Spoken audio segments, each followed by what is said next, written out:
Émission 881. Cette semaine, Love on a Leash, en direct de Montréal, Québec, Canada. Vous écoutez, oui, les mystérieux étonnants.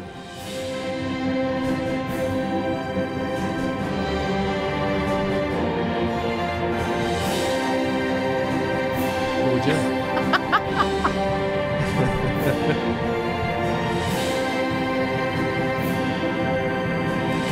Et bonjour à toutes et à tous, vous écoutez Les Mystérieux Étonnants, une émission en balado-diffusion consacrée au BD et à l'ensemble de la culture populaire.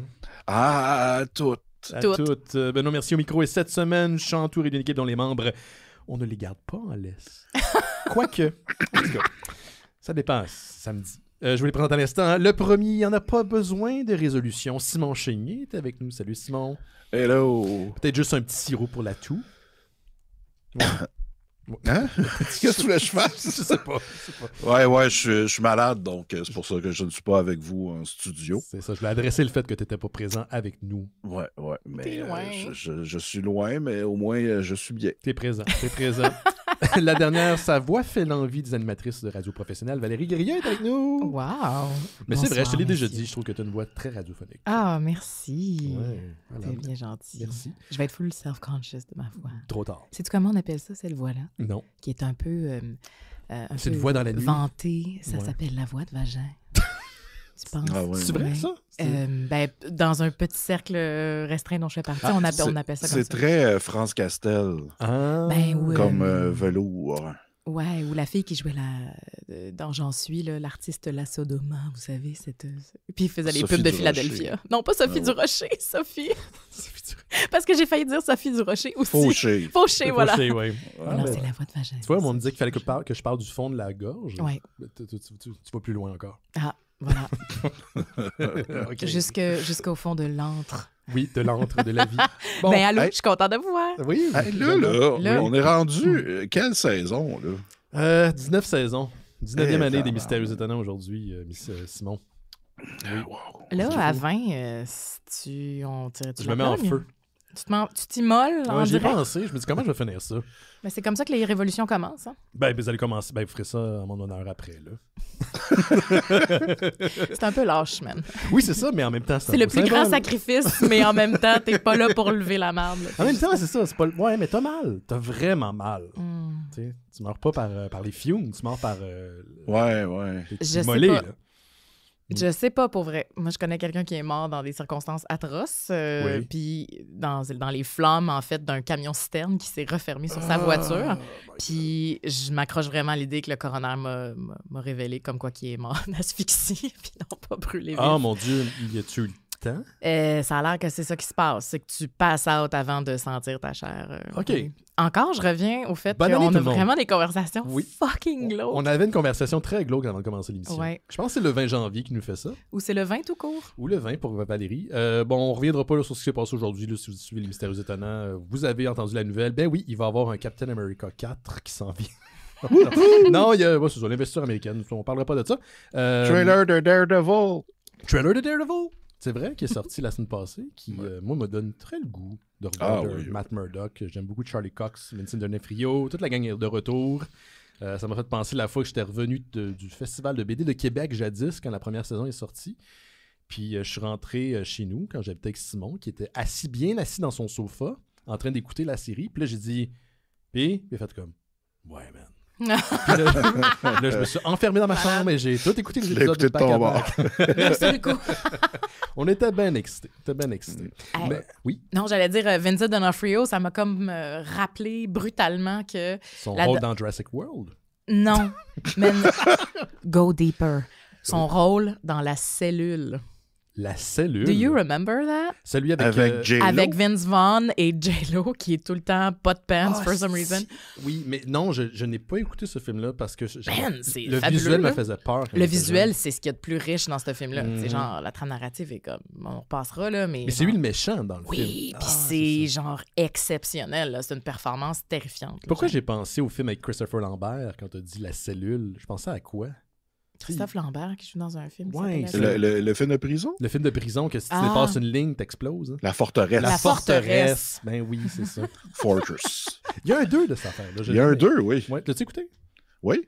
Puis, Le 2 est moins bon, mais c'était correct. Mais le premier était quand Lambert, même... es-tu dedans dans celui-là? Oui. Bon. Là, je fais un pont là, parce que Lambert a été rencontré par un fan des Mystérieux Étonnants, auditeur Blaise, que je salue. Wow. Là, je pense à Blaise. Blaise, le Discord des Mystérieux Étonnants. Je veux saluer le Discord des Mystérieux Étonnants, c'est ce que je voulais dire. Les gens étaient bien tristounets aujourd'hui, mais ils ont commencé à s'échanger des photos de chats, puis à s'encourager, puis dire « Guys, il faut passer au travers, on va vous divertir. » Puis là, j'ai annoncé que les Mystérieux Étonnants allaient revenir aujourd'hui. Puis là, on était comme « Yeah! » Puis aujourd'hui, on parle des 120 jours de Sodome. Oh, je pensais que... Ah, shit, j'ai écouté Shoah en préparant ça. Fait On que pourrait c'est faire ça. Oui. Mais non, on va parler de Love on the Leash, le film dont Simon C'était parlait. pas un Serbian film qu'on Imagine le trio! Je sais pas c'est quel le pire, man. Serbian film, là, je l'ai vu, ça fait comme 10 ans à Fantasia, puis je suis encore marqué. Là. Tabarnak. Mais non, on parle de Love on the Leash, le film dont tu as parlé au spécial de Noël des Mystérieux. Oui. Film d'amour canin. Oui. Une Pseudo-canin. excellente histoire d'amour. Ah oui, c'est Fuck, man. excellent. Tu sais, quand la transformation de l'homme du chien en homme n'est pas la chose la plus weird du film. Là. De loin, pas du tout la chose la plus Yeah, weird. bon, on parle de ça en fin d'émission, mais sinon, on va passer au travers des nouvelles puis tout ça. Puis, ben, regarde, on va inaugurer la 19e saison des Mystérieux Étonnants avec notre ami Simon qui va commencer ça.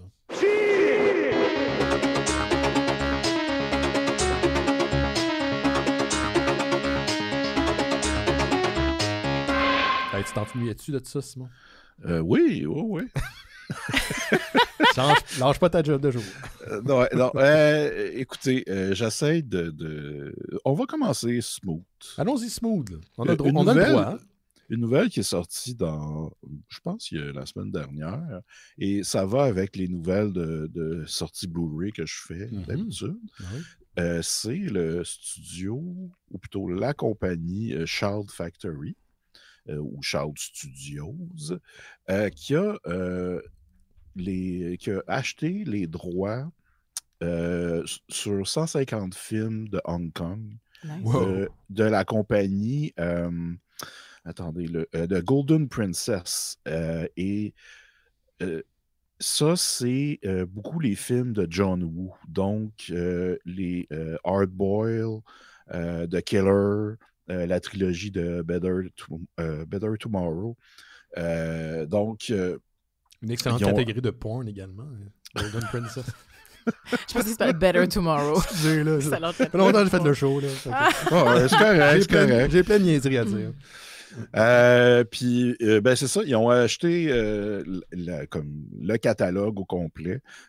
Puis ça, c'est des films qui étaient pas vraiment... qui sont un peu tough à pogner ici. Donc, ils vont pouvoir sortir ça, je sais pas, qu'est-ce qu'ils vont faire? Est-ce que ça va être des gros coffrets? Est-ce que ça va être des films individuels? Est-ce qu'ils vont se partir un truc de streaming pour ces films-là? Ça, on ne sait pas encore, mais quand même, c'est une bonne nouvelle pour les amateurs de films de Hong Kong. Moi, j'ai découvert, tranquillement, je découvre ça depuis comme 2-3 ans. Puis, A Better Tomorrow, j'ai adoré. Là, le premier, c'était un classique. Il y a beaucoup de films avec Chow Yun-fat. Nice. On l'aime beaucoup. Oui.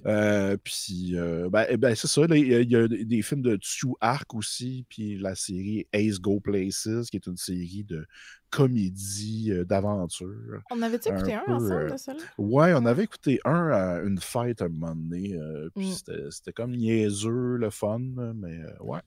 Fait que voilà. C'était une courte nouvelle pour commencer la nouvelle saison des Mystérieux Étonnants.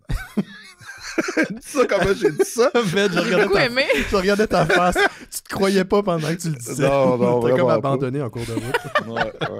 Mais t'as-tu déjà des films là-dedans que t'as gardé? Tu sais que si ça sort, tu vas absolument les acheter. C'est sûr que Better Tomorrow, les 3 films, je vais pogner ça. The Killer, Old Boy, Bullet in the Head aussi. Il y a la trilogie de Ringo Lam qui s'appelle City on Fire, School of Fire et Prison on Fire. En tout cas, ben du feu. J'ai bien hâte de... Ouais, je les connais pas, mais ça m'intéresse. Puis Ringo Lam, il a fait des bons films. Donc, en même temps, j'essaie de moins consommer... c'est parce que ces films-là, pas ces films-là, mais les sorties Blu-ray des des compagnies plus les boutiques labels. C'est cool, mais c'est de plus en plus cher. C'est que ça coûte cher. Virtuosité avec Denzel Washington en 4K, c'est sur Vinegar Syndrome à 75$. Ben voyons donc, Alice. Non. Plus éventuellement 25% de douane. Ouais, ben c'est ça. Les frais de la boîte. Oui. Tu commandes des films, puis là, ils te chargent 15$ la boîte en carton. Hey, c'est super. Mais, du bon carton. Ouais. Puis, qu'est-ce que je voulais dire aussi? Ben, en parlant de Blu-ray, je vais me vanter un peu. Vas-y donc. Il y a le Blu-ray du film Les Ordres qui est sorti. Le film de Michel Brault sur la crise, sur les... après, la crise d'octobre et la loi des mesures de guerre. Ils ont sorti un Blu-ray, c'est la compagnie Canadian International Pictures et c'est vendu par Vinegar Syndrome, mais dans le livret, je suis remercié. Ben voyons, c'est bien hot. Mais comment ça? Parce que en fait, c'est avec ma job à l'ONF, on m'a demandé s'il y avait des documents sur la production du film. Fait que moi, j'ai fourni un peu de documents, passé tout le processus là, de scan et tout ça. Mais vu que j'ai aidé un peu, mon nom il est dedans. C'est cool. Comme, hey, c'est cool. Ils vont-tu t'envoyer une copie? Semblerait. Wow. Mais je le savais pas, fait que j'ai acheté le film quand même. Fait que je vais l'avoir. T'es Blu-ray famous, man. Ouais, écoute. J'ai fait signer mon Blu-ray de Christmas Vacation par L'Oréal. Par L'Oréal, quand je l'ai rencontré avant Noël, pour la représentation, le sapin et les boules devant le public. Puis, j'étais vraiment content de l'avoir acheté. Puis quelqu'un m'a dit, ouais, mais tu sais que même si c'est écrit version francophone, il n'y a pas de version française dans le film. Fait que le Blu-ray n'a qu'une version anglophone. Il faut acheter le 4K pour une version française dessus. Je pense que c'est Simon qui m'a dit ça ou quelqu'un d'autre m'a dit ça. Non, c'était le DVD. C'est le DVD? Fait que je l'aurais. DVD. Ouais, tu devrais l'avoir. Okay. Sur le Blu-ray. Fait que je me mélange avec quoi? Je me mélange avec UHF. Mais UHF, il disait qu'il n'y avait pas de version francophone. UHF, il n'y avait pas la version française. Y a-t-il une version 4K des UHF? Imagine si Weird Al venait faire un show live. Man, je serais fucking dedans. Là. Faudrait... J'ai jamais vu de show. Get on that. Oui, c'est ça. Refais UHF, Jared. UHF sur scène avec Weird Al. Mais UHF, je me suis rendu compte que même pour les gens de notre génération, il n'y a pas tant de monde qui le connaissent. C'est comme un petit film ovni. Un peu. Parce que ça, c'est le seul film qu'il a fait. Tu sais, à part le biopic sur sa carrière, où est-ce qu'il y a un petit qui était très bon. Qui était très bon avec Daniel Radcliffe qui joue dedans. Il n'a pas fait d'autres films. Ça a été un flop quand UHF est sorti, malheureusement. Puis moi, je l'adore, ce petit film-là. Ben, je pense que c'est ça. C'est le genre d'affaire qui est voué à se bonifier avec le temps. Puis on va le revisiter. Puis je veux dire, c'est déjà consacré pour une bonne partie de la population. Là, mais moi, je laisse le temps de mûrir là, dans son caveau. Tu sais, la joke qu'est-ce que la petite suce avec la tortue, là? Ah oui. Les tortues. Et la déventouse. Et la déventouse. Naturelle.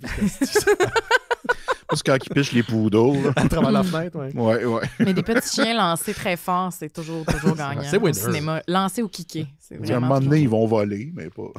C'est pas dans Le Paris aussi, le film français, où Choupette se fait kicker très fort. Puis, en tout cas. Mais les petits chiens gossants qui gossent. Quand ils se font kicker, il y a de quoi de satisfaisant. Je suis désolé. Ouais, on n'encourage pas ça. Là, non. On aime les petits chiens. Là. On aime les petits chiens. C'est ça. On aime tous les chiens. On n'avais pas parlé avant l'émission, David Lynch qui est décédé par contre. Ouais. Il y a su quelque chose qu'on savait pas, là, clairement. David. Asti que ça m'a fait un coup. Je vais m'ennuyer de ces annonces météo le matin. Ouais. Le simple fait qu'il soit une force créative dans le monde. Il me semble que notre amie justement Stéphanie Elsey, qui écoute en ce moment probablement live, avait dit ça de Paul Wood. Il me semble qu'on avait encore besoin de Paul Wood. Ouais. Puis je pense que ça s'applique à David Lynch. Il me semble qu'on avait encore besoin de David Lynch. Fait que là, je vous dirai pas c'est qui David Lynch, il y a des chances que vous le savez. Vous irez googler. Avez-vous un film préféré Avez-vous un film préféré de David Lynch? Moi, j'aime beaucoup... C'est quel? J'aime beaucoup Blue Velvet. Blue Velvet, c'est quand même un grand classique. Moi, j'allais dire Mulholland Drive. Je sais que c'est bon pas aussi. le préféré de personne, là, mais genre, j'ai un petit fait pour ce film-là.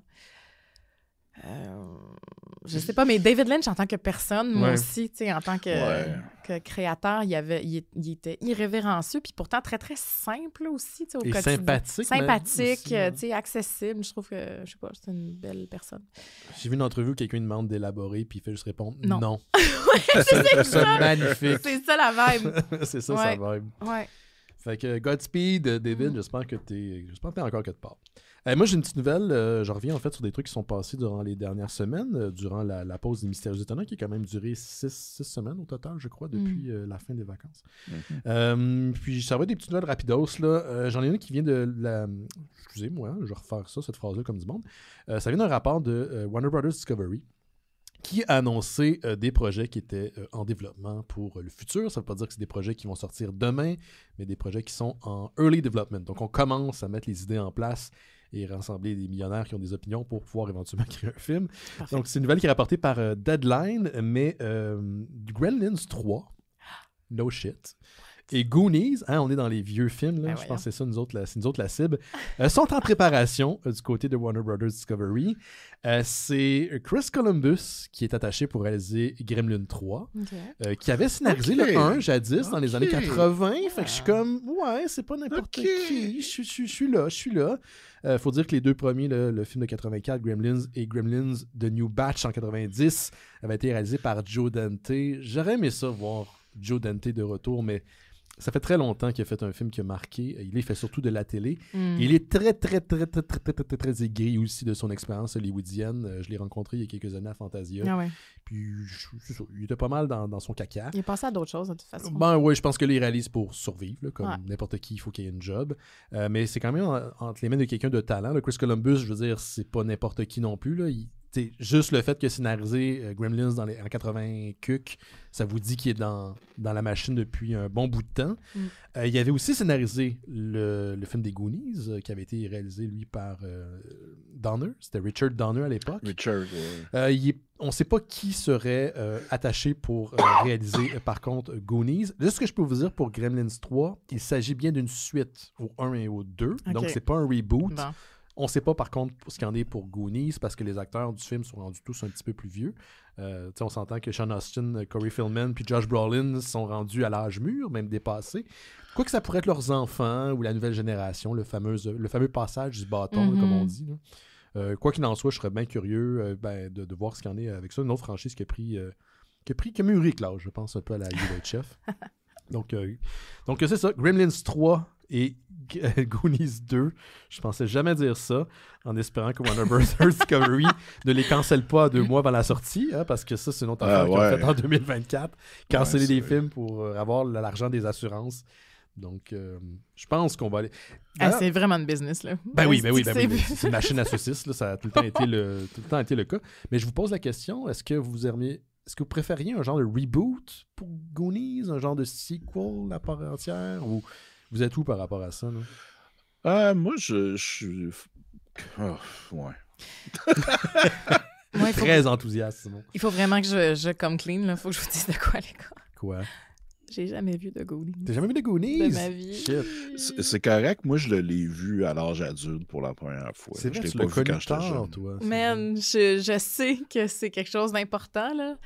Mais l'occasion s'est pas présentée, fait que je vais peut-être, si le troisième sort, le deuxième sort, faire la journée que tu vas écouter Goonies, je vais Ouais. écouter Children of Men, que j'ai jamais vu encore. Non, mais ça c'est... Je sais, c'est elle m'en arrête important. pas de me le dire, mais j'ai pas...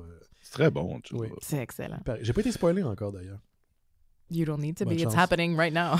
Oui. Le je monde sais. prédit il y a 20 ans arrive sous tes yeux en ce moment. Mais j'ai commencé, je l'ai dit avant l'émission, mais j'ai commencé Severance. C'est dans une des meilleures affaires que j'ai jamais vues. Pour vrai, là, c'est de la Christie de bonne TV. Si vous êtes fan de Lost, si vous êtes fan de From, c'est dans cette vibe-là. OK. Puis pour les gens qui savent pas c'est quoi la prémisse, imaginez que vous travaillez pour une grosse corporation qui a peut-être des fins, tu sais, un peu mais comment on dit ça, méchante? Machiavélique. Machiavélique, merci. Donc, quand vous rentrez au travail, vous prenez l'ascenseur qui vous amène au sous-sol et il y a une autre personnalité qui est vous, là, qui prend le relais, qui n'a pas de souvenir de sa famille, qui n'a pas de souvenir de son passé et qui travaille pendant 8 heures. Et quand vous reprenez l'ascenseur, et l'autre, c'est l'autre personnalité, ta personnalité, toi, qui reprend le relais. Par contre, la personne qui, elle, est dans le sous-sol, de sa perspective, elle a continuellement. Mhm. Donc, il y a comme un genre de conflit éthique quand même. Mhm. Ça soulève de super de bonnes questions. Pour vous donner une idée, j'ai commencé ça samedi là, sur le fly de même, parce que j'ai écouté une entrevue au New York Times avec Ben Stiller, qui est producteur et aussi réalisateur de certains épisodes. Ouais. Et il me reste un épisode de la saison 1. Je me suis tapé ça back-à-back. C'est un indicateur assez clair, généralement, de la qualité de quelque chose ou de ton intérêt pour la chose. Ouais. Mais... Puis artistiquement parlant, là, si on enlève, mettons, si vous n'aimez pas l'histoire, le jeu d'acteur, tout ça, c'est vraiment beau. Là. C'est superbe. Puis c'est un petit peu... moi, je suis un peu agoraphobe dans la vie, là, puis claustrophobe, puis ça donne ce sentiment-là. Parce que le sous-sol dans lequel les personnages principaux travaillent, c'est comme un sous-sol qui est pas capable de... On n'est pas capable de voir la dimension. C'est comme un labyrinthe où chacun des corridors qui est identique t'amène vers d'autres corridors qui sont identiques. Fait que c'est comme les backrooms. Ça fait pas... Des espaces liminaux. Il y a un indistincts. petit côté backroom à la série. Puis c'est malade. Allez écouter ça. C'est sur Apple TV+, donc c'est pas tout le monde qui l'a, mais... Je le conseille fortement. Oui, j'en ai entendu parler. Il paraît que c'est vraiment cool. J'adore le concept de severance, de rupture. Là. La distinction nette entre le toit du travail puis le toit de la vraie vie. Ouais. Je le fais dans la vie, mais j'ai encore mes souvenirs quand j'arrive au travail. Mais on dirait qu'il y en a, c'est dans le zeitgeist un peu, là. Il y en a une couple depuis quelques années, des propositions de « Ah, Simon, nous t'avons perdu. » Non, il va revenir. Je pense que c'est sa caméra des fois qui flanche. Ouais, Okay. non, c'est parce que... Tu l'as touché fort? J'évite le visuel de ce que je dois faire. Donc, éternuer ou moucher. Okay. Cracher. Cracher. Ah, bon. Ouais, parfait. Merci. Mais qu'est-ce que tu allais dire? Je me rappelle plus de ce que j'allais dire. Non, je disais que... C'est dans Zeitgeist. C'est dans Zeitgeist de proposer des choses comme ça. Tu sais, des high concept, là. Des concepts où on est en rupture avec nos propres souvenirs pour s'épargner de la douleur ou des, tu sais, des émotions fortes. Tu sais, ça commence avec Eternal Sunshine of the Spotless Mind il y a presque 20 ans. Oui, c'est vrai. On est dans Plan B, on est dans... Tu sais, il y a comme plusieurs propositions de plus en plus fréquentes, j'ai envie de dire, refaire sa vie. Dans le milieu culturel, mais pas juste de refaire sa vie. Oui, la tentative de faire tabula rasa est là, tu sais, c'est comme un peu l'appât, mais c'est plus comme le renoncement à une partie de quelque chose qui te compose, tu sais, le renoncement aux souvenirs ou à une partie de ton identité. Puis on est la somme de nos souvenirs. Sans nos souvenirs, on n'est rien. Exact, tu sais, fait que chose. Ça dit quelque chose sur l'usure du temps sur nous en ce moment. Pas le temps qui passe, mais notre époque. C'est l'idée de vouloir s'échapper à notre vie. Oui, mais l'escapism, c'est la seule chose qu'on a pour continuer à supporter ce hellscape dans lequel on vit, là, parce que what the fucking fuck. C'est quand même intéressant, tu sais, le personnage principal qui s'appelle Mark dans la série. Oh, hi, Mark. Oh, hi, Mark. So has a sex life. Je m'en souviens pas. Il est pas, tu sais, c'est pas un spoiler, mais la série commence comme ça, mais lui, il se dit, il commence son severance parce qu'il a perdu sa femme puis il est pas capable d'endurer sa souffrance au quotidien. Oui, c'est ça, c'est le deuil. C'est le deuil, il est pas capable de suivre le deuil des gens. Puis lui-même, le personnage boit beaucoup, c'est bon. Qu'est-ce que c'est malsain. Mais son personnage, lui, qui est dans le sous-sol, en perpétuité, tu sais, t'as-tu comme une responsabilité envers lui aussi? Mais je pensais que la proposition, comme je l'avais comprise, parce que j'ai lu en diagonale là, des articles là-dessus, puis je pensais que c'était à l'intérieur de toi. C'est pas comme si tu avais un double là, qui existait. Non, c'est pas ton double. C'est quand tu prends l'ascenseur, tu t'oublies complètement OK, c'est ça, mais tu es un seul corps. Tu es un seul corps seulement. Okay. Ouais, c'est juste, tu as deux états de conscience. Exact. Puis dans l'état de conscience du travailleur, c'est enchaîné. Enchaîné, ta perspective, c'est que tu rentres dans l'ascenseur, puis l'autre personnalité prend le relais. Ouais. Ça veut dire que quand tu reviens, tu recommences. Mais la personnalité qui va vivre sa vie familiale et personnelle, elle a conscience de cette dichotomie. Les deux en ont pas. Fait qu'ils savent pas ce qu'ils font en bas non plus. J'adore. Mais c'est ça, ce concept-là est vraiment très intéressant. High Concept, il y a des trucs pour vrai qui sont d'inspiration Lost. Là. Ce qu'ils font avec des chiffres sur des consoles dans le sous-sol, ça fait beaucoup penser au bunker dans Lost. On sait pas à quoi ça sert, on sait pas qui connaît ça là, puis à quelle fin. Il y a beaucoup de relents de Lost dans cette série-là. Ben, c'est toujours un hit or miss, là, ces affaires-là, parce que, tu sais, au départ, c'est tellement riche, puis moi, j'adore les propositions qui se permettent de pas tout t'expliquer, justement, puis de jouer avec ces tensions-là dans le mystère puis l'inexplicable, mais à cause de l'industrie telle qu'elle est configurée en tant que business, il y a toujours la pression de faire une autre saison, de faire une autre... Puis là, l'écriture tourne en rond, puis à un moment donné, on finit par se tirer dans le pied parce que la chose qui nous rendait unique, le non-dit, le mystère, on n'a pas le choix de commencer à l'expliquer. Puis là, ça fait tout s'écrouler, puis ça devient moche. C'est ça, tu l'expliques ou tu l'expliques pas pantoute, un peu ce qui est arrivé dans Lost. Ouais. Mais sans revenir sur Lost, je peux te rassurer que en entrevue, Ben Stiller a dit qu'il savait exactement le nombre de saisons qu'il y avait. Parfait. Mais il n'a pas voulu dévoiler le nombre total. Et ils savent déjà comment ça va se compléter. Bon, ben ça, je suis contente d'entendre. Je pense qu'il y avait une Bible assez solide quand ils ont commencé la série. Donc, une Bible très solide, c'est important. Très solide. Ben oui, une Bible qui tu mets ta main là-dessus. C'est là-dessus que tu jures. Hein? Fait que oui, j'en ai vu une tantôt. Ouais. Oui. Y avait-tu mis sa main dessus? Je sais pas. OK. Après, des chances qu'ils auraient pas gagné. C'est ça, j'allais dire. Pourquoi la combustion spontanée, c'est pas une affaire plus fréquente que ça. Ouais. Ben, c'est ça que j'avais à dire à Severance, si vous voulez justement trouver une manière d'éviter le quotidien, vous divertir au retour à la maison, je le conseille fortement. Puis toi aussi, tu voulais nous parler d'une série, Val. Parce que là, moi aussi, je voulais vous parler d'une série. D'un truc que j'ai jamais entendu parler.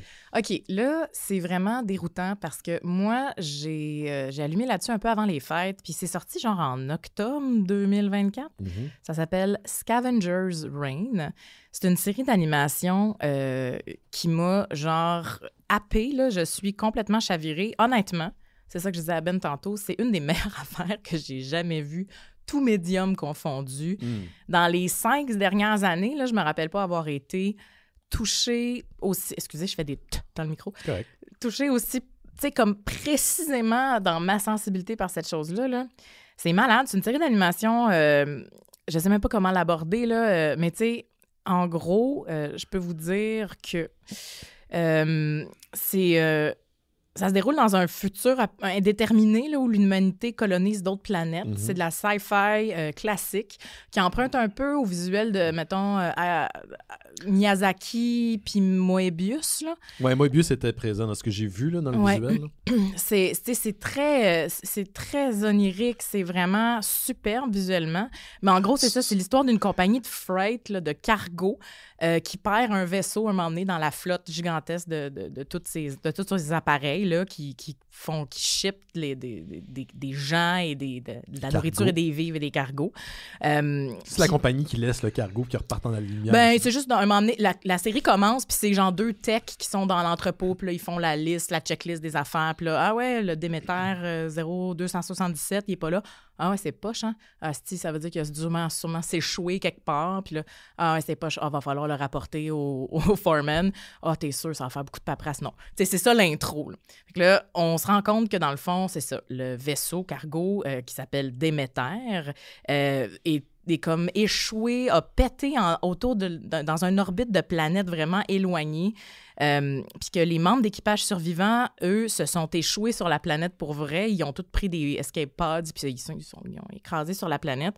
Puis là, dans le fond, c'est ça, c'est une histoire de survie de 6 personnes confrontées à des environnements vraiment brutaux, mais magnifiques. Là. On suit la trajectoire de 3 histoires, en fait. Là. C'est des teams improbables qui se créent dans l'urgence de la survie, justement. Il y a un personnage qui s'appelle Ursula et Sam. Il y a Kaiman qui vit son histoire en solo, mais qui se lie d'amitié. Ben, même pas d'amitié, c'est comme une weird relation symbiotique avec une forme de vie sur la planète. Puis il y a un autre duo improbable qui s'appelle Azie et Levi, qui sont comme... Ben, c'est une humaine qui est avec son espèce d'androïde de service qui fait tout pour elle. La série explore des questions tellement profondes là, et bouleversantes. C'est incroyable. Là, on parle vraiment de la place de l'humanité dans l'univers, du sens de la vie, et je n'exagère pas. Là. C'est un voyage incroyable. La genèse du projet, en gros, vite, là, ça vient d'un court-métrage, en fait, qui avait été créé par Joseph Bennett. Et l'autre créateur, comment il s'appelle? Charles Huetner, qui ont fait un court-métrage en 2016 qui s'appelait Scavenger, justement, puis c'est de là qu'est née l'idée là, d'une série? Ouais, d'aborder des thèmes de résilience, de rédemption, d'interdépendance de toutes choses dans la nature. C'est vraiment extraordinaire.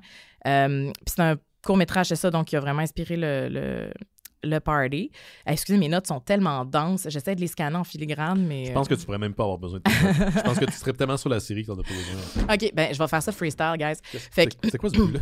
Ah, c'était ton téléphone. C'est moi qui ai droppé mon téléphone. Ouais. C'est moi qui laisse mon filet. Drop the phone. Drop the phone. Fait que bref, on suit ces trois petits groupes-là qui, tranquillement, vont converger à travers des écosystèmes complexe, riche, dangereux vers le Déméter qui s'est finalement écrasé sur la planète. Fait que c'est leurs 3 histoires en filigrane, en parallèle plutôt. Puis ça explore toutes sortes de concepts vraiment extraordinaires comme le deuil. Tu sais, la personne qui se promène toute seule dans cet univers-là, hostile, elle, c'est ça, elle va comme se prendre en relation symbiotique avec une espèce de petite créature qui fait de la télépathie puis qui réussit à le contrôler. Elle entre dans sa tête, puis elle lui fait vivre toutes les émotions qui sont prises en elle, en lui, en fait, depuis que... je ne veux pas vous voler de punch, depuis qu'il a quitté le vaisseau. C'est vraiment un trip de moche. C'est un trip de moche incroyable. C'est ça, tu sais. Puis ce qui est vraiment beau, c'est... Je vais quand même me reprendre mes notes, juste pour être sûr. Excuse-moi. C'est comme Dynastie, dans le fond. C'est exactement, c'est Dynastie dans l'espace, mais... Il y a des extraterrestres. C'est vrai, tu l'as dit avant Noël qu'il y avait des extraterrestres dans Dynastie. Il y a des extraterrestres, mais tu sais, les éléments les plus marquants de cette affaire-là, c'est vraiment, tu sais, c'est la nature en tant que personnage, là. Il y a tellement d'attention qui est portée au world building. Tu sais, c'est renversant, là. C'est vraiment comme de la biologie spéculative, tu sais. C'est complexe, ça va dans des détails vraiment riches, tu sais. On part des choses qu'on connaît, mettons, comment les insectes fonctionnent, puis comment ils se défendent, mettons, entre eux. Puis là, tu blow up ça aux dimensions de la planète où tu te rends. Puis, tu sais, c'est vraiment extraordinaire. Là, visuellement, ça s'inspire c'est ça, comme j'ai dit, des grands noms. C'est des épisodes de longs ou... C'est genre des 23-25 minutes. Okay. Tu sais, ce qui est cool, dans le fond, c'est ça, c'est que l'approche... tout ça est un peu psychédélique, là. Tu sais, ça parle genre de comment, quand tu es dans des environnements que tu connais pas, il faut que tu sois à l'écoute puis attentif à ces environnements-là, puis pas résister trop ou espérer que les choses soient comme elles sont pas, en fait. Si tu veux comme tirer ton épingle du jeu, il faut que tu sois ouvert à l'écoute. Puis, en tout cas, c'est vraiment envoûtant, là. L'ambiance sonore est malade. C'est comme des espèces de soundscape bruitistes. C'est fou raide, là. J'ai de la difficulté à en parler tellement que c'est dense. Ça a l'air complet, en tout cas. C'est complet, puis c'est splendide. Tu le vends bien, là, parce que moi j'ai envie de l'écouter. J'ai le goût, là. Après Severance, je vais écouter ça. Ouais, non, c'est ça. Tout ça est vraiment très, très, très, très riche. Ça effraie, ça émerveille, ça permet de se sentir moins seul aussi, tu sais. Je trouve qu'en ces temps de grands remuements dans le monde, là, ça ramène les choses à une espèce d'état essentialiste de survie contre et envers tout. Puis tout ce que tu penses être la chose qui te menace, ça pourrait peut-être devenir la chose qui te fait survivre, tu sais. Il y a vraiment quelque chose de très riche là-dedans, je trouve, puis d'applicable à notre vie, là.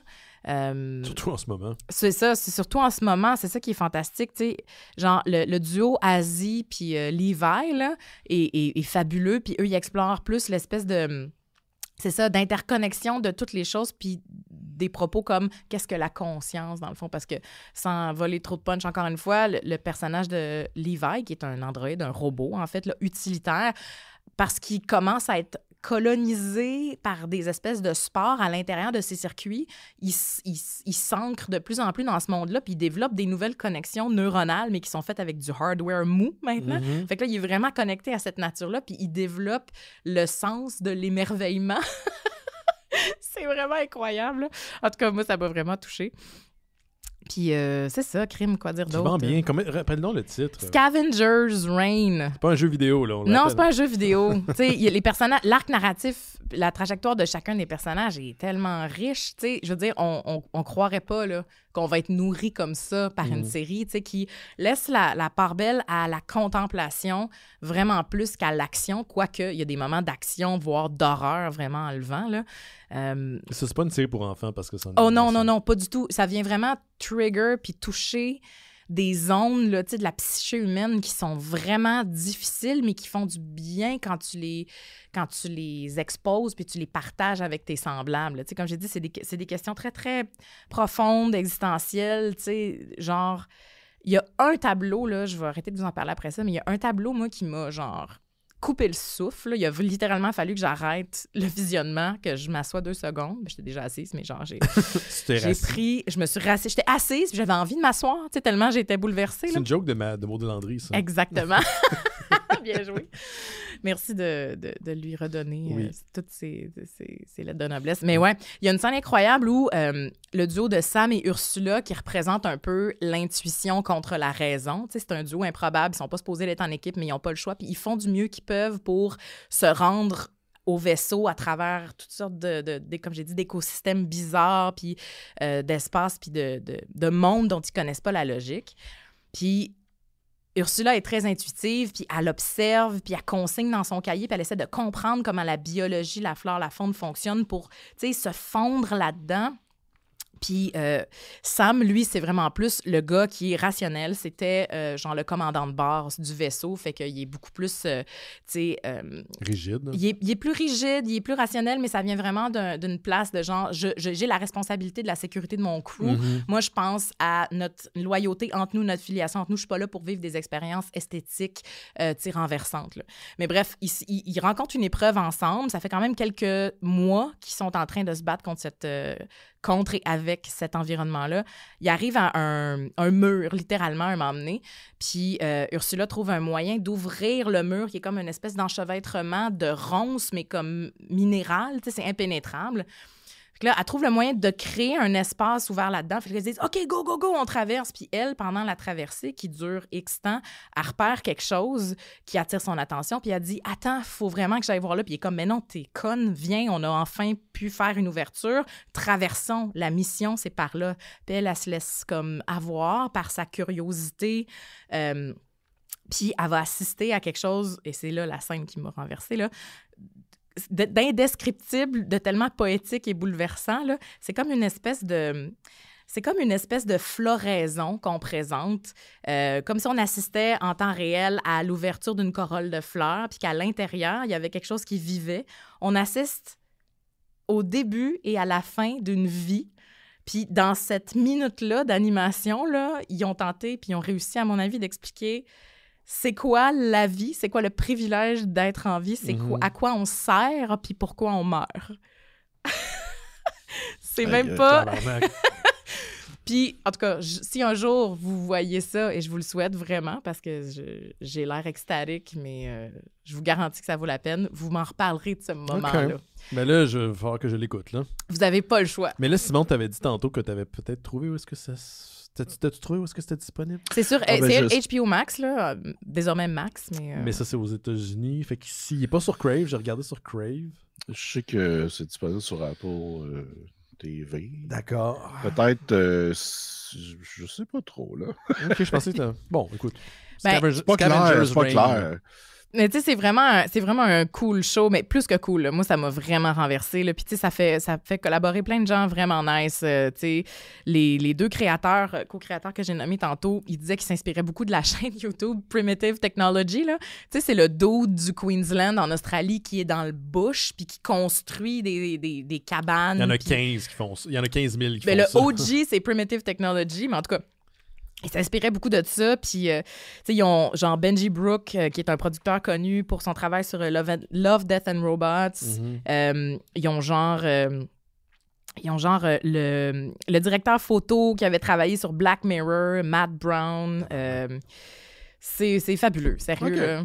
Bon, là, on n'a pas le choix d'écouter. Là. Ouais. Je me sens cheap de ne pas l'avoir vu. Ben, je peux pas croire qu'on n'est pas constamment en train de parler de ça, je veux dire. Mais là, une dernière affaire, il t'a dit qu'il n'allait pas avoir deuxième saison, finalement. Ben là, il y avait un trailer, c'est ça. C'est que les deux co-créateurs ont produit, peut-être en prévision d'un éventuel deuxième saison, un trailer, mais de ce que je comprends à date, ça n'a pas été pick-up par aucun studio, mais le fanbase est en feu, mais puis je veux dire, objectivement, là, c'est tellement exceptionnel comme production culturelle, je peux pas croire que ça soit pas... Faut que ça se rende à nous. C'est Warner Brothers Discovery, hein, Max, fait que c'est pas surprenant qu'ils l'ont pas... Ouais, c'est ça, tu parlais de l'usine à saucisses, là. Mais c'est vraiment exceptionnel. Là. On a besoin en ce moment de se connecter à notre humanité puis de se connecter entre nous.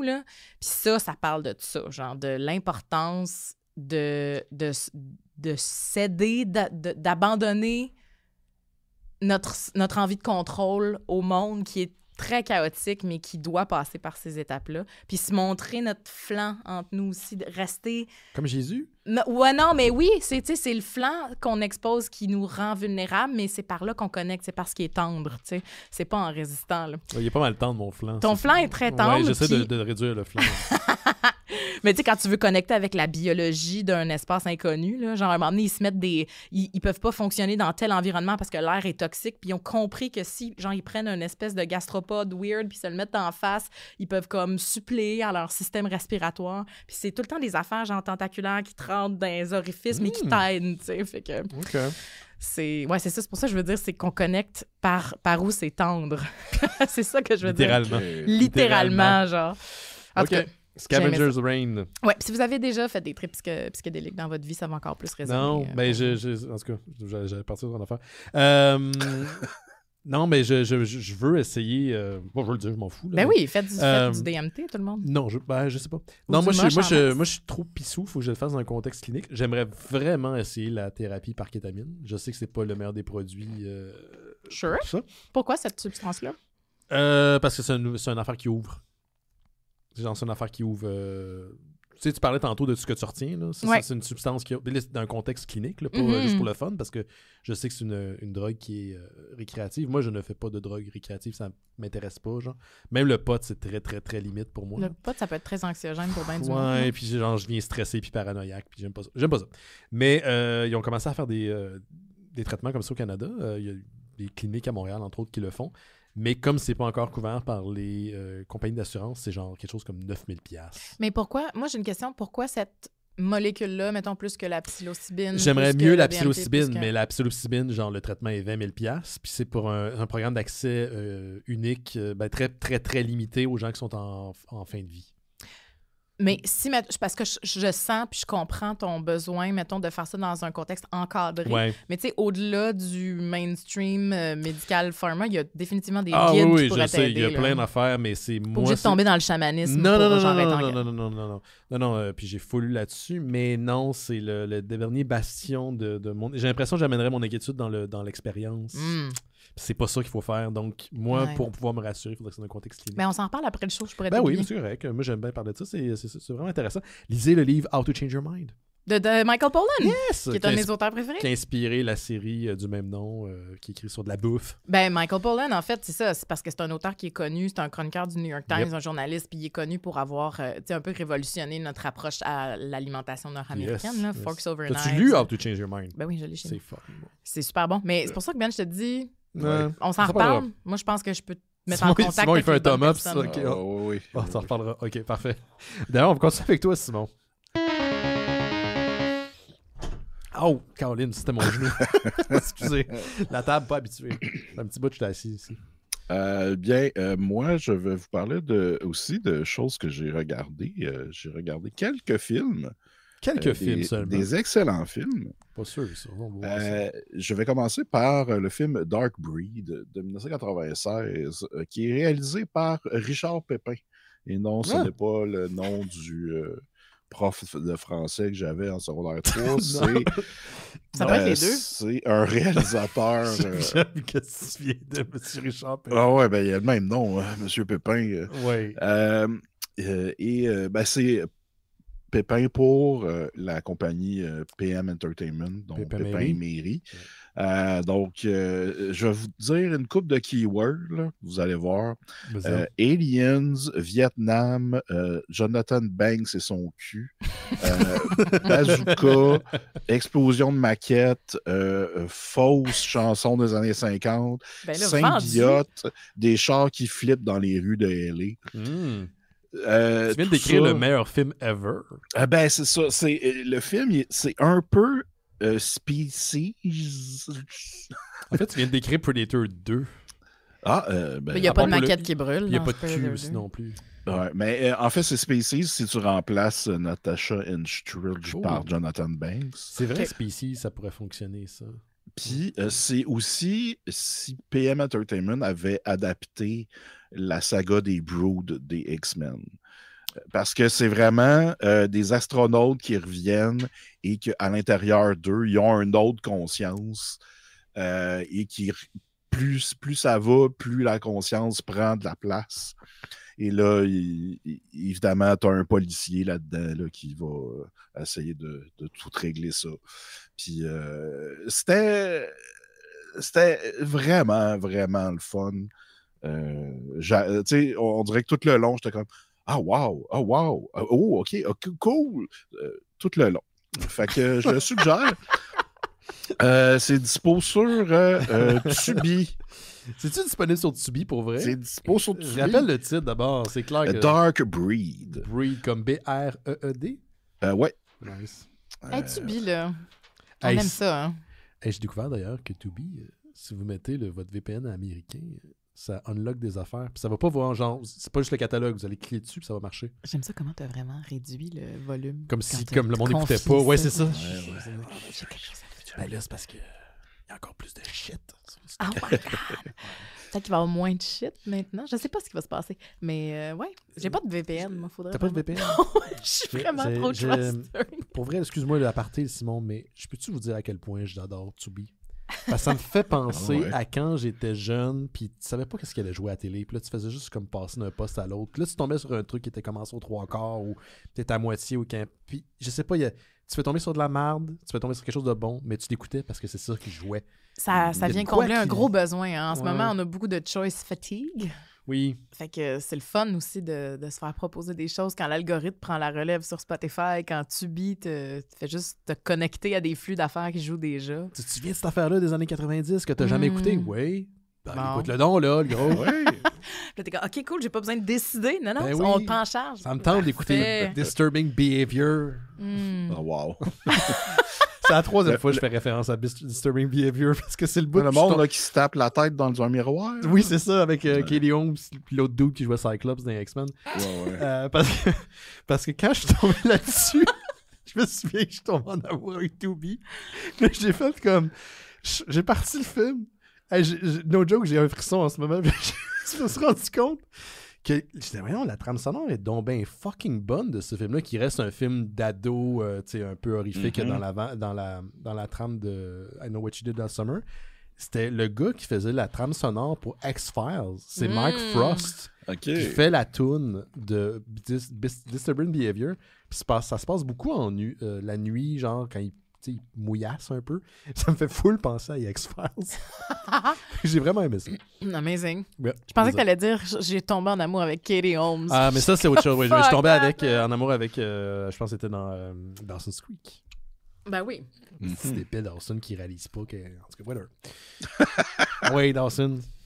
Hey man, Réveil. c'est que je m'en calisse d'eux autres, là. Ah oui? J'ai jamais écouté ça de ma vie. Ma soeur écoutait ça. J'ai jamais pogné, moi, pour ces affaires-là excusez, d'être extrêmement réductrice, là, mais les affaires de filles à une certaine époque, là, tu sais, genre, j'étais pas... Attends, c'est pas une affaire de filles, mais écoutez ça. Non, mais dans le sens où, tu sais, c'était market pour des filles, là, puis que ça s'adressait à toutes les sensibilités, mais je veux dire, toutes mes chums de filles me parlaient de Dawson's Creek à l'école, puis j'étais comme... je savais pas quoi dire. Puis toi, tu parlais déjà de Scavengers Reign. Moi, je parlais déjà d'expériences psychédéliques, puis de réensauvager le monde, puis de se mettre des gastropodes d'en face pour respirer dans des cavernes. Ouais. Puis planter des graines dans notre poitrine. Puis en tout cas, c'est vraiment... T'étais une disciple de Jodorowsky, finalement, c'est ça? Moi, je suis une disciple de Jodorowsky depuis longtemps. Puis j'ai fait de la kétamine jeune aussi en benz pour ça. Mais... Probablement que Jodorowsky aussi. C'est sûr, parce que les états de conscience altérés, c'est ça qui provoque les spurs de créativité. Pas tout le temps, mais c'est ça qui provoque, entre autres, des spurs de créativité richissimes. Là. Faut pas se mentir. On est revenu au psychédélique, mais on parlait de Tubi il y a 2 semaines. Ben, on parlait de graines. On parlait de graines, fait que full circle. Voilà. Je vais continuer en parlant de graines. J'ai écouté le film Tiger Joe, un film de 1982. Un film d'aventure et slash de guerre italien.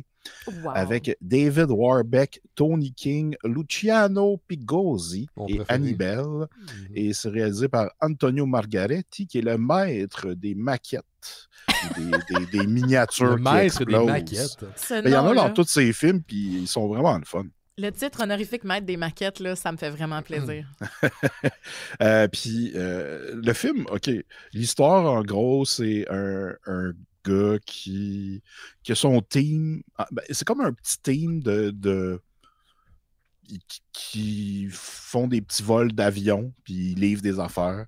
Puis là, il y a le héros, à un moment donné, pogne un accident, puis il se retrouve dans une forêt au Vietnam, puis là, il est pogné dans la guerre. Parce que c'est le Vietnam pendant la guerre. Oui. C'est pas le Vietnam C'est pas le Vietnam à n'importe quel autre moment de son histoire. Ben, c'est comme pas clair, là. Mais l'affaire, c'est ça, c'est que j'ai commencé le film, puis je trouvais ça si simple, si épais, mais tellement le fun. Parce que c'était vraiment... Je le voyais du point de vue, OK, c'est un gars qui est comme pogné dans une guerre, puis que là, il faut qu'il se débrouille. Puis là, il y a son team d'amis qui arrivent pour le sauver. Puis, tu sais, c'est comme des personnages le fun. Fait que j'étais comme, ah, cool, ça va être une espèce de film d'aventure ils sont pas à bonne place, mais ils vont réussir à s'en sortir. Puis là, à un moment donné, ses amis commencent à mourir un après l'autre. J'ai fait comme, ah, OK, c'est ce genre de film-là. C'était le Alive de la jungle. Si on veut. Mais, tu sais, c'est ça. Puis là, j'étais comme, oh, OK. Puis là, ça devient une espèce de film de mitraillage, là, puis dans la forêt, puis ça se répète pas mal, mais pour le premier 45 minutes, c'était vraiment le fun, puis après, j'ai comme fait... Fait que j'étais un peu déçu, mais j'ai quand même apprécié, puis ben, ce serait pas un Margaretti s'il n'y avait pas de miniature qui explosait, donc ça, j'étais content.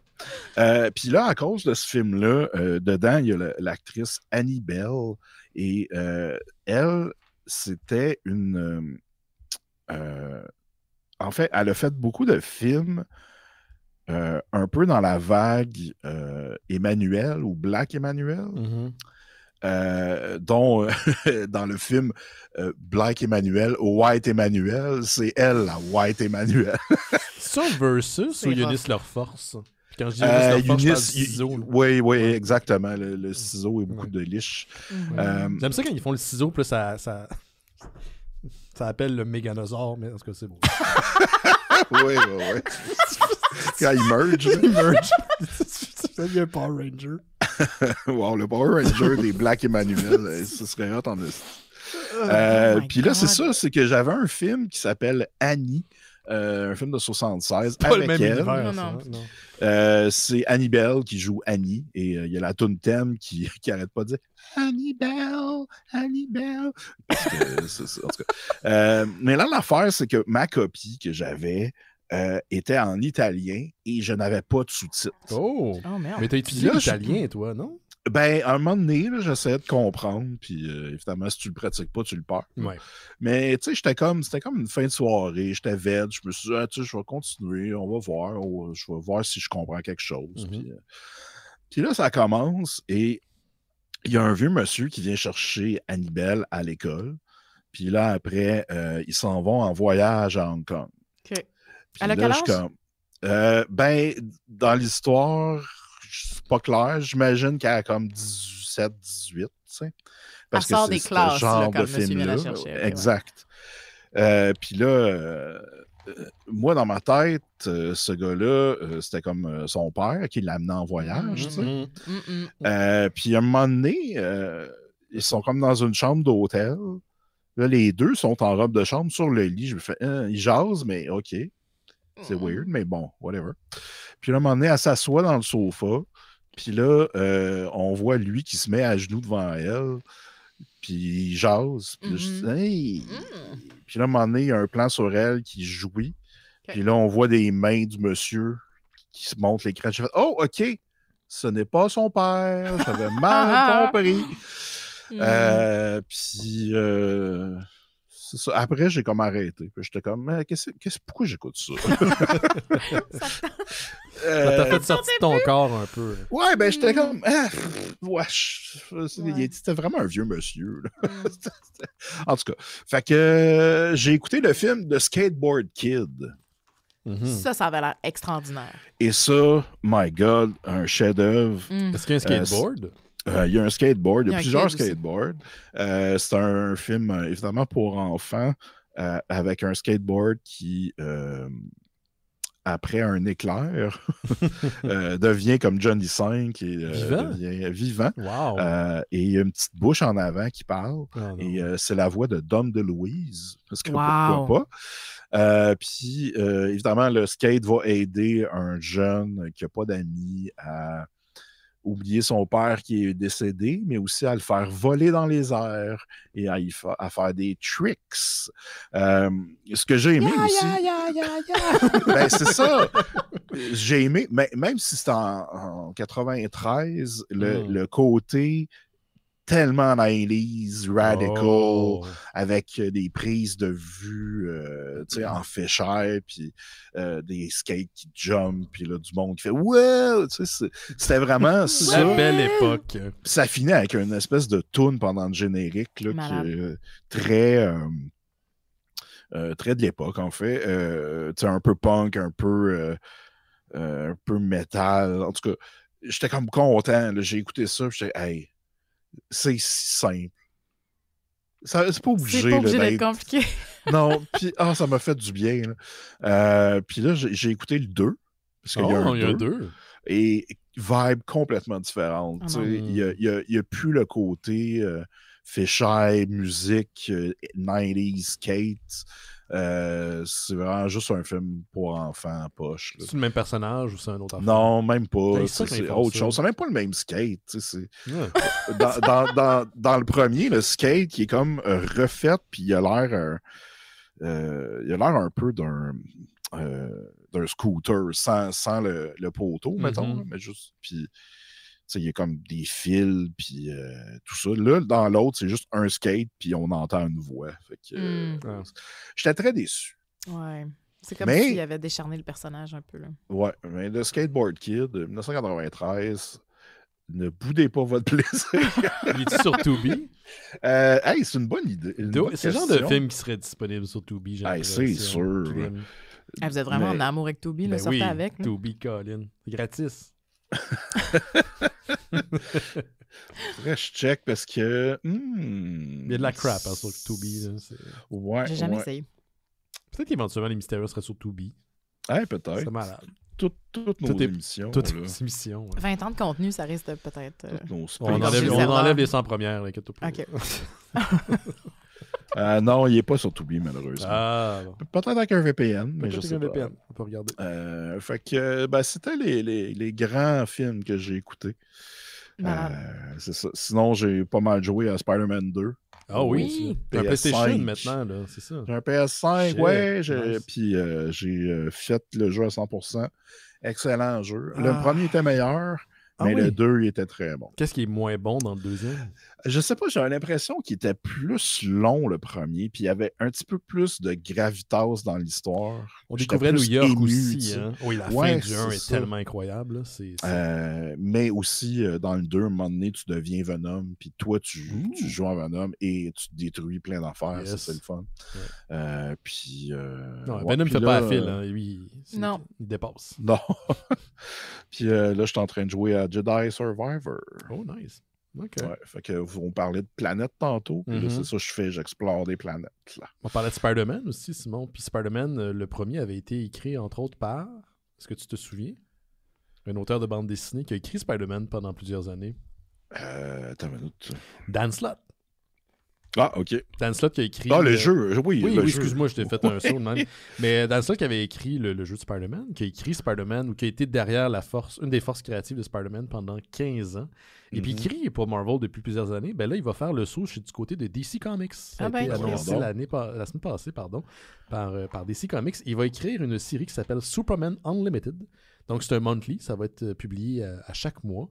Donc, c'est une série mensuelle qui sera dessinée par le co-créateur d'American Vampire, Raphaël Albuquerque, qui est un très bon dessinateur.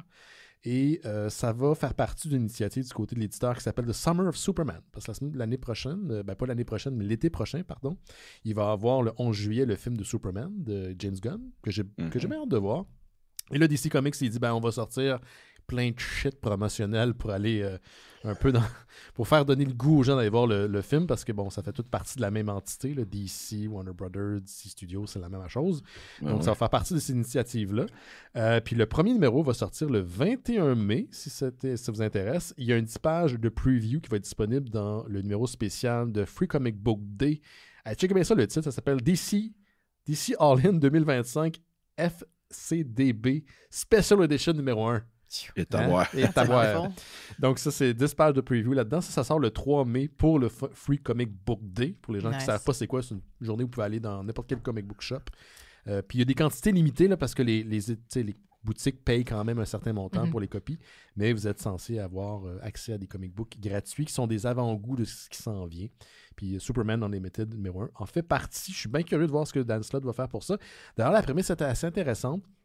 Il y a une espèce de pluie d'astéroïdes qui vient de Krypton, qui tombe sur Terre, qui tombe en kryptonite, et qui vient un peu renverser la balance du pouvoir dans l'univers de DC Comics, parce que là, maintenant, Superman, si tout le monde a de la kryptonite sur lui, c'est un petit peu problématique pour lui, donc il va devoir tisser des nouvelles alliances, développer de la nouvelle technologie, puis c'est très high concept, là. Pour Dan Slott a écrit Spider-Man pendant longtemps, c'est lui qui a introduit aussi le personnage de Superior Spider-Man, qui était une run que j'ai bien aimé. Oui, c'était Doc Ock qui était dans le corps de Peter Parker. Là, il est revenu dans un corps cloné de Peter Parker ou whatever. Ouais, ça se peut. Ouais, puis, mais c'est une bonne run de Spider-Man. J'ai bien aimé ce qu'il a fait. Donc, j'ai bien hâte de voir. Et c'est un contrat d'exclusivité. Donc, ça veut dire que quand il va faire le saut, il ne peut pas travailler pour d'autres maisons d'édition pour un temps donné. Il faisait une série de Spider-Man en ce moment là, du côté de Marvel. Donc, j'imagine que celle-ci va se conclure prochainement. Donc, c'est ça. Il devient un exclusif, comme on dit, pour DC Comics. Ça vient avec des conditions, mais ça vient avec souvent plus d'avantages monétaires. C'est ça. Donc, on lui souhaite bonne chance à Dan Slott. Gars que j'avais jugé beaucoup, très sévèrement, il y a comme 12 ans de ça, quand il avait fait la suite de Mighty Avengers, qui était pas très bonne. Ouais, non, c'était pas on l'avait comme ramassé. Il suivait quand même une run assez importante de Brian Michael Bendis. C'est des vieilles références que je vous garoche là. Mais depuis, il remontait un peu dans mon estime. Ben, pas un peu, beaucoup dans mon estime. C'est un très bon auteur. Je l'aime beaucoup. Un gars très, très dédié. Et je dois dire aussi que je l'aime pour une réponse qu'il avait donnée à un fan il y a quelques années. Dan Slott a mis sa santé un petit peu, comme, pas en jeu, mais il était malade. Puis il a décidé de continuer à travailler, puis il aurait pu accepter d'autres contrats par d'autres éditeurs dont il n'a pas révélé l'identité. Puis il a refusé. Plus lucratif, mais il a décidé, moi, je veux écrire pour Spider-Man. Et il y avait un fan qui était rentré sur un message board quelconque sur Internet. Puis il avait dit, tu t'en calisses, dans ça, ce calice d'écrire pour Spider-Man. Et lui, il avait répondu, il dit, j'ai jamais dit ça, genre, en toute ma carrière d'auteur de comic book. Il t'avait fait une longue préambule. Mais pour vrai, là, sincèrement, go fuck yourself. Si vous tapez Go Fuck Yourself Dan Slott, vous allez tomber sur le... C'est magique. C'est fun. Ah, ça fait du bien aussi de ramasser ces fuckers-là de temps en temps. Ben ouais, mais ça veut dire qu'il se sentait déjà libre. Ça veut dire qu'il avait sûrement déjà atteint un certain seuil de confort dans sa vie. Oui, puis surtout, sa réputation était faite là, dans C'est Slott, ça. là, tu fais pas ce move-là si t'as tout à... Non. Non, puis tu vois, ça l'a pas suivi. Hein. C'est moi qui sort ça des vieilles poubelles. Mais ça l'a pas suivi. Puis c'est un bon auteur, Dan Slott. Toi, il te restait quoi, M. Simon? Je voulais juste mentionner que j'ai enfin lu le numéro dans l'univers de Marvel qui confirme que le Père Noël est un mutant. Okay. C'est le Generation X Holiday Special de 1998 où il y a un petit hint. Ils te le disent pas carrément, mais à cause d'une twist dans l'histoire, tu comprends que le Père Noël est un mutant. Et ça m'a rendu très heureux. Wow! Fait que potentiellement, le Père Noël pourrait être pourchassé par des Sentinels, c'est ça que tu es en train de dire? Oui, effectivement. Ça pourrait l'empêcher. Dans un camp avec un gros M au-dessus de son œil. OK. Puis sinon, un petit dernier truc, parce qu'on va conclure bientôt, puis il faut qu'on parle de Love on a Leash. J'ai découvert un documentaire qui s'appelle Look Into My Eyes en fin de semaine de Lana Wilson, qui est la réalisatrice, la scénariste, pardon. Puis je vais vous donner l'idée, c'est la prémisse. On est à New York et on suit des soi-disant psychiques, des gens qui disent d'avoir des pouvoirs extrasensoriels, de parler aux morts, de communiquer avec l'au-delà, l'énergie, et même les animaux domestiques morts ou vivants. Incroyable. Et donc, c'est des portraits intimistes d'eux, de leur vie et de leurs clients. Et pour vrai, là, j'ai full aimé ça. C'est incroyable.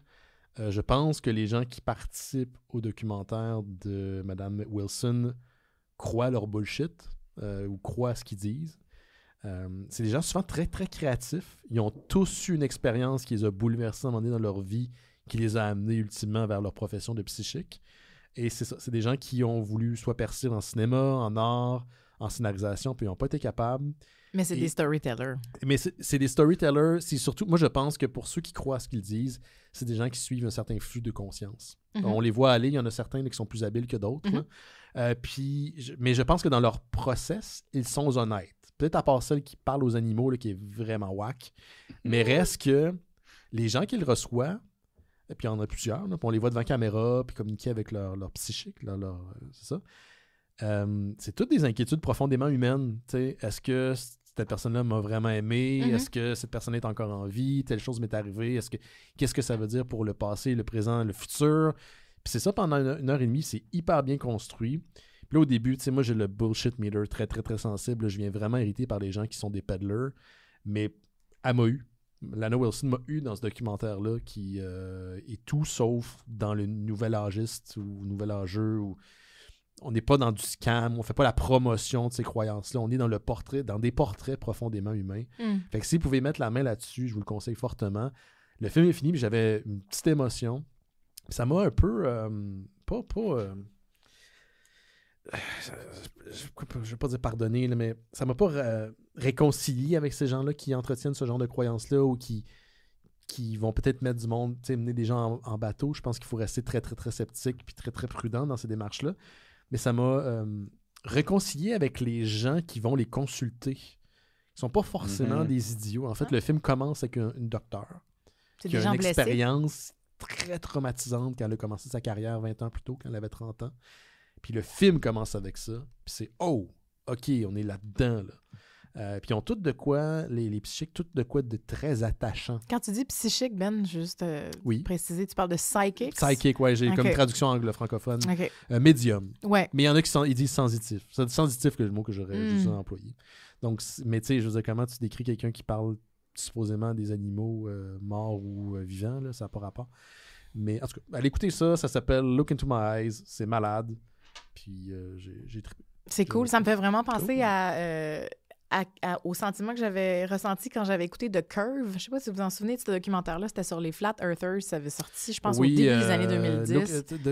C'était-tu Beyond the Curve? Beyond the Curve, exactement. Ouais. Excuse-moi, c'était pas The Curve, je me rappelle même plus du nom du réel, je peux pas citer, mais ce que tu nommes là tu sais, l'espèce d'empathie que tu finis par ressentir pour les clients, là, de ces charlatans-là. Ça m'avait un peu fait cet effet-là en écoutant Beyond the Curve parce qu'au final, tu sais, pendant une scène où ils font un pub quiz, puis là, les gens, il y a une question qui fait en sorte que l'assemblée au complet de gens universitaires un peu sûrs d'eux là, se met à se moquer des gens qui croient que la Terre est plate. Il y a une personne, un professeur de psychologie qui se lève dans l'auditoire puis qui dit « Guys, vous n'avez rien compris. Si vous pensez que tout ça, ça va les convaincre. Ça va les convaincre de quoi que ce soit ou que même si vous pensez qu'ils font ça pour se convaincre eux-mêmes que la Terre est plate, vous vous trompez. En fait, ce que ces gens-là cherchent, c'est l'accès à une communauté. Ils veulent être vus, ils veulent sentir qu'ils appartiennent à quelque chose, tu sais. Puis c'est à ça que les charlatans puis les peddlers de croyances ésotériques s'adressent, tu sais. C'est toujours pour guérir une blessure, soit d'abandon ou de... Tu sais, c'est pas compliqué. Un être humain, c'est assez simple, en fait. On est des animaux sociaux, fait exactement, on est beaucoup dans l'imitation. Voilà. Si vous faites partie d'un groupe qui a certaines croyances, vous allez probablement les adopter, vous allez faire partie du sillon de ce genre de... Parce que appartenir, to belong, c'est plus important que d'avoir raison, d'une certaine façon. Tu sais, ces gens-là courent pas après la vérité, ils courent juste après une place qui pourrait... être la sienne. Moi, ma patience pour ce genre d'individus qui adoptent des croyances absolument extrêmes ou complètement loufoques, elle est très, très, très, très, très basse. Fait que ça vous donne une idée à quel point j'ai apprécié le documentaire. Parce que oui, il y a des gens qui sont à la recherche de communauté, mais je pense qu'il y a aussi vraiment des peddlers qui veulent d'apaisement. exploiter. Des gens qui vont le trouver dans la communauté, il y a des gens qui vont le trouver dans le one-on-one en se faisant dire que ce que tu as vécu, c'est valide. Oui, mais où je voulais aller, c'est qu'il n'y a pas juste ça. Il y a des peddlers, il y a des gens qui veulent abuser, il y a des gens aussi qui sont juste dans des croyances qui sont à l'opposé de ce qui est mainstream, donc des gens qui ont des genres de personnalité anti-establishment, je ne sais pas c'est quoi le titre exact. Puis il y a des idiots. Il y a vraiment des idiots. Mais ils sont touchants en crise, les idiots, pareil. Moi, il n'y a pas tant... Ce qui est le fun, c'est que les gens qui participent au qui sont pas, en tout cas de prime abord, n'ont pas tant de l'air idiots. Ils ont de l'air surtout blessés. C'est ça, je veux dire. Moi, c'est le flanc, c'est la tendresse. Le flanc encore. Ben oui, parce que c'est notre vulnérabilité, tu sais, qui nous rend aimables, puis c'est l'affaire la plus commune au monde. Je veux dire, montre-moi quelqu'un qui souffre pas, qui sait pas déjà manger un coup de pelle d'en face, je sais pas quoi te dire, là, tu sais, je veux dire. Coup de pelle d'en face, moi, j'en ai jamais eu de coup de pelle métaphorique et ou réel, je vous souhaite pas d'avoir vécu les deux, là, mais genre... Oui, tu sais, c'est ça. C'est notre vulnérabilité qui est touchante, là. Puis c'est ça qui s'expose le plus dans ces contextes-là. Tu sais, tu vas pas voir le médium ou tu vas pas te faire tirer au tarot parce que tout va bien puis t'es sûr de toi. Non, c'est souvent parce que non, c'est ça. T'as une blessure. Quand ça va bien, tu vas pas c'est comme quand ça va bien, tu vas pas voir un médecin. Exactement. Même chose. C'est une histoire de care, je pense. Yes. Puis je n'ai pas... Elle a fait surtout... Lana Wilson a surtout fait des documentaires pour la télé. Donc, ces docs sont pas faciles à trouver. Même celui-ci, je ne me souviens pas exactement parce que je l'avais vu, là. Mais elle a quand même un bon CV avec tout le temps des propositions un peu dans ce type-là. Puis, juste d'un niveau là, plus esthétique, ce qui est le fun, c'est que quand ils filment leur rencontre, tu vois qu'ils sont pas à côté. Ils sont loin. Fait que, j'imagine qu'il y a certains intervenants qui oublient qu'ils sont filmés. Puis, un des... pas des psychés, mais des sensitifs, qui est un bonhomme qui vit dans un petit appartement new-yorkais très, très typique depuis genre 30 ans. Puis ce gars-là, là, il m'a... Ah, mais il m'a touché, genre. Pourquoi? Parce qu'il est profondément solitaire. C'est un gars qui a cette carrière-là, mais il est profondément solitaire. Puis il est comme très conscient de ce qu'il est, mais en même temps, il a l'air à croire beaucoup à ce qu'il pédale. En tout cas, c'est un drôle de mélange, là. Mais allez voir le film, c'est malade. Malheureusement, il ne fait pas partie de la shortlist de documentaires qui ont été nommés cette année pour 2024 aux Oscars, mais je pense qu'il l'aurait mérité. C'est tout. Moi, j'avais fini tout ça. Toi, reste quelque chose, Simon? Comme dirait Chabot, les flancs. C'est quoi ça, les flancs? Ça vient de où, ce cas? La guerre des trucs. Ah oui, c'est ça. Pas de raison pour se faire mal. Moi, en finissant, là, si ça vous tente, parce que je sais qu'on parle beaucoup de BD puis tout, mais moi, j'ai relu récemment Octavia Butler, Parable of the Sower. Puis c'est la première autrice de sci-fi afro-descendante qui a gagné, genre, 1000 affaires. Là. Puis je vous recommande de lire ce livre-là qu'elle a publié en 93, puis qui est prophétique comme c'est scary. Là. Donc, l'année de Skateboard Kids. L'année de Skateboard Kids, il y a eu aussi Octavia Butler qui a écrit Parable of the Sower, puis je vous invite vraiment à le lire et le relire. C'est eerily accurate. Ça parle de la fin de la civilisation, puis il y a d'énormes incendies à Los Angeles. Yay! Alors, ouais, c'est ça. Puis le cœur de l'ouvrage, c'est God is change. God is change. Okay. Ouais, allez lire ça. On va se prendre une petite pause, puis au retour, on parle de Love on a Leash. Je peux pas croire qu'on parle de ça, mais c'est quand même... En tout cas, anyway. Juste avant, je vous rappelle, bien sûr, qu'on a une ligne vocale. Si vous voulez nous laisser un message vocal pour les mystérieux étonnants, le lien est dans le descriptif de l'épisode. C'est speakpipe.com/mystérieux. Donc, commentaires, suggestions, whatever. On va y répondre. Pas y répondre, on va les faire jouer durant le courant de l'émission dans les prochaines semaines. Soyez pas gênés. Je veux vous entendre parler en début d'année, en 2025. Sinon, merci à tous ceux et celles qui ont continué à contribuer au Patreon des Mystérieux Étonnants durant notre absence, nos congés durant les fêtes. Le Patreon vous donne accès à notre Discord où il y a la communauté des Mystérieux Étonnants qui contribue au Patreon. C'est une super belle communauté où les gens échangent des articles, discutent. La soirée de lutte a recommencé hier avec Gab. Merci beaucoup à Gab qui s'occupe de cette soirée-là. C'est une de mes soirées favorites. Hier, malheureusement, j'ai dû quitter un petit peu tôt parce que je me lève très tôt maintenant. Mais c'est la belle soirée pour finir la semaine. Aussi en échange, on vous offre un podcast qui s'appelle Bifurcation. C'est le podcast exclusif des membres Patreon. Et avec notre ami Rémi Fréchette, on va poursuivre on fait comme des explorations de cinéastes, d'acteurs. Et là, on va se lancer dans un cycle dédié à Verhoeven. On en a parlé. Monsieur Paul. Oui, Paul sur Mars. Paul Total Recall. Paul à Las Vegas. Paul à Las Vegas. Paul à Las Vegas avec très peu de vêtements. Oui, c'est ça. On fera pas tous les films de Paul Verhoeven. Mais là, il faut faire Showgirls. Bon, on va faire Showgirls. Okay. Mais je veux dire, c'est sa période pré-américaine. Okay. On va en faire quelques-uns. Donc, on va commencer ça bientôt avec Jérémy. On a bien hâte de commencer. Donc, merci à tous ceux et celles qui donnent au Patreon des Mystères Étonnants. Faites en sorte que Noël chez Isidore existe, que Terre humaine chez Isidore, ça fait un petit bout. Non, Terre humaine chez Isidore, ça fait pas si longtemps que ça. Ouais, ça fait un mois, facile. Facile. C'est plus ça Kaiju, ça fait un moment. Là, ouais. C'est pas trop. Parce que Jack est tout le temps à l'étranger. Oui, ben c'est ça. Il retourne d'ailleurs en Angoulême bientôt. C'est fatigant, ça. Ouais, c'est fatigant voyager de même. On est disponible sur Apple Podcasts, YouTube Music, Spotify, Amazon Music et plus des 300 dernières archives des Mystères Étonnants est disponible sur notre site internet. On est sur Facebook, Instagram, puis on était sur Twitter, mais là, j'ai comme plus le goût de poster sur cette plateforme de merde. Fait que ça va être ça. On revient dans quelques instants avec Love on the Leash.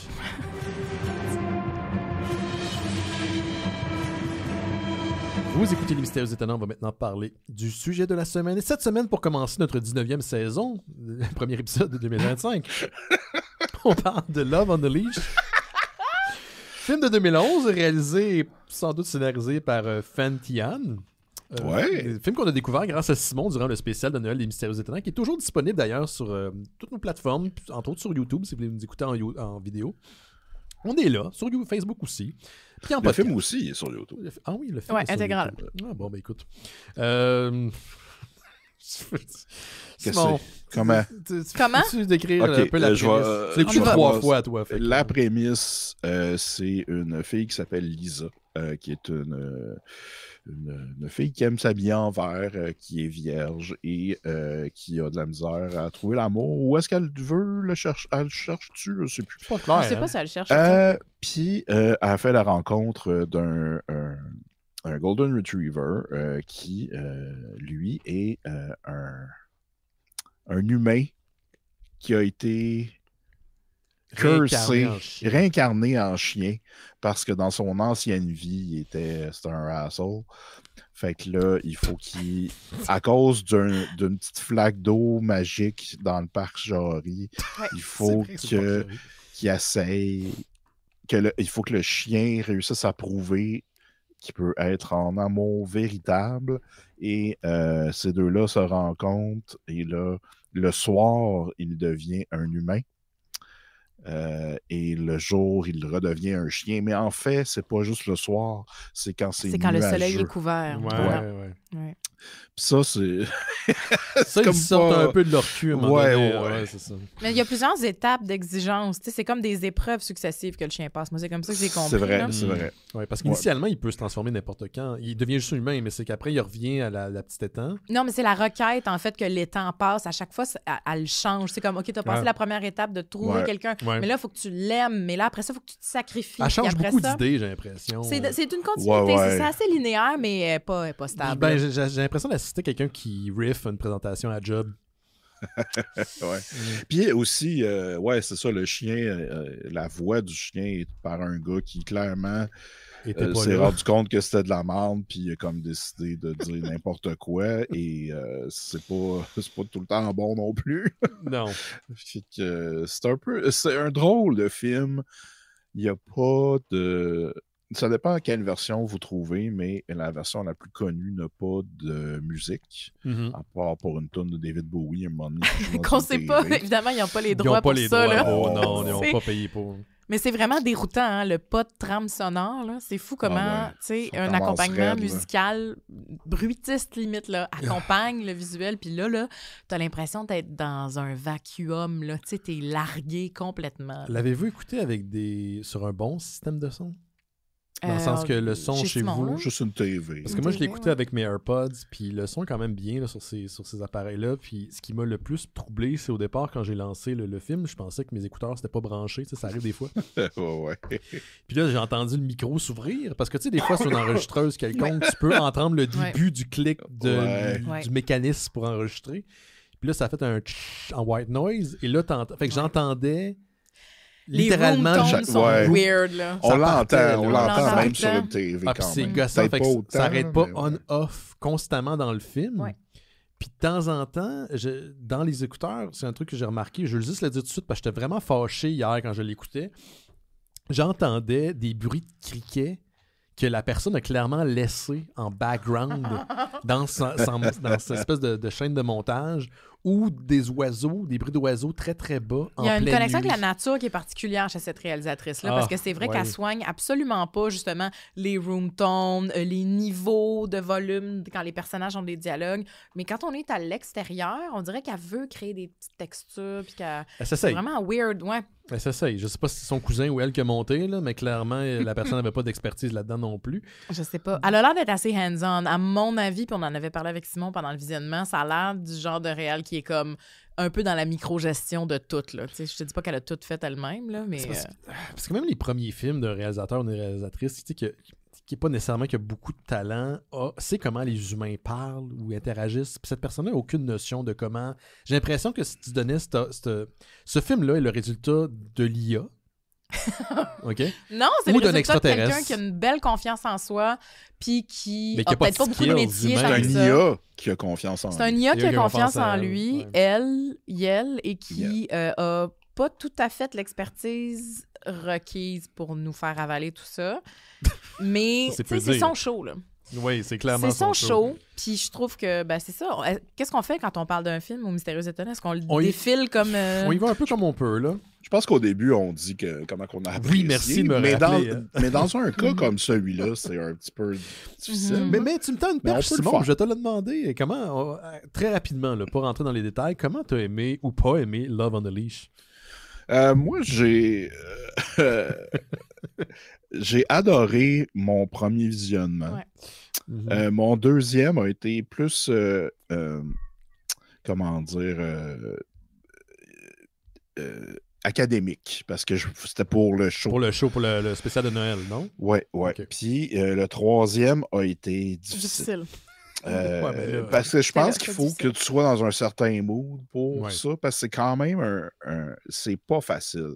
Tu sais, pour du cinéma de ce genre-là, le cinéma de marde, là. Je vais dire marde. Oui, c'est de la marde.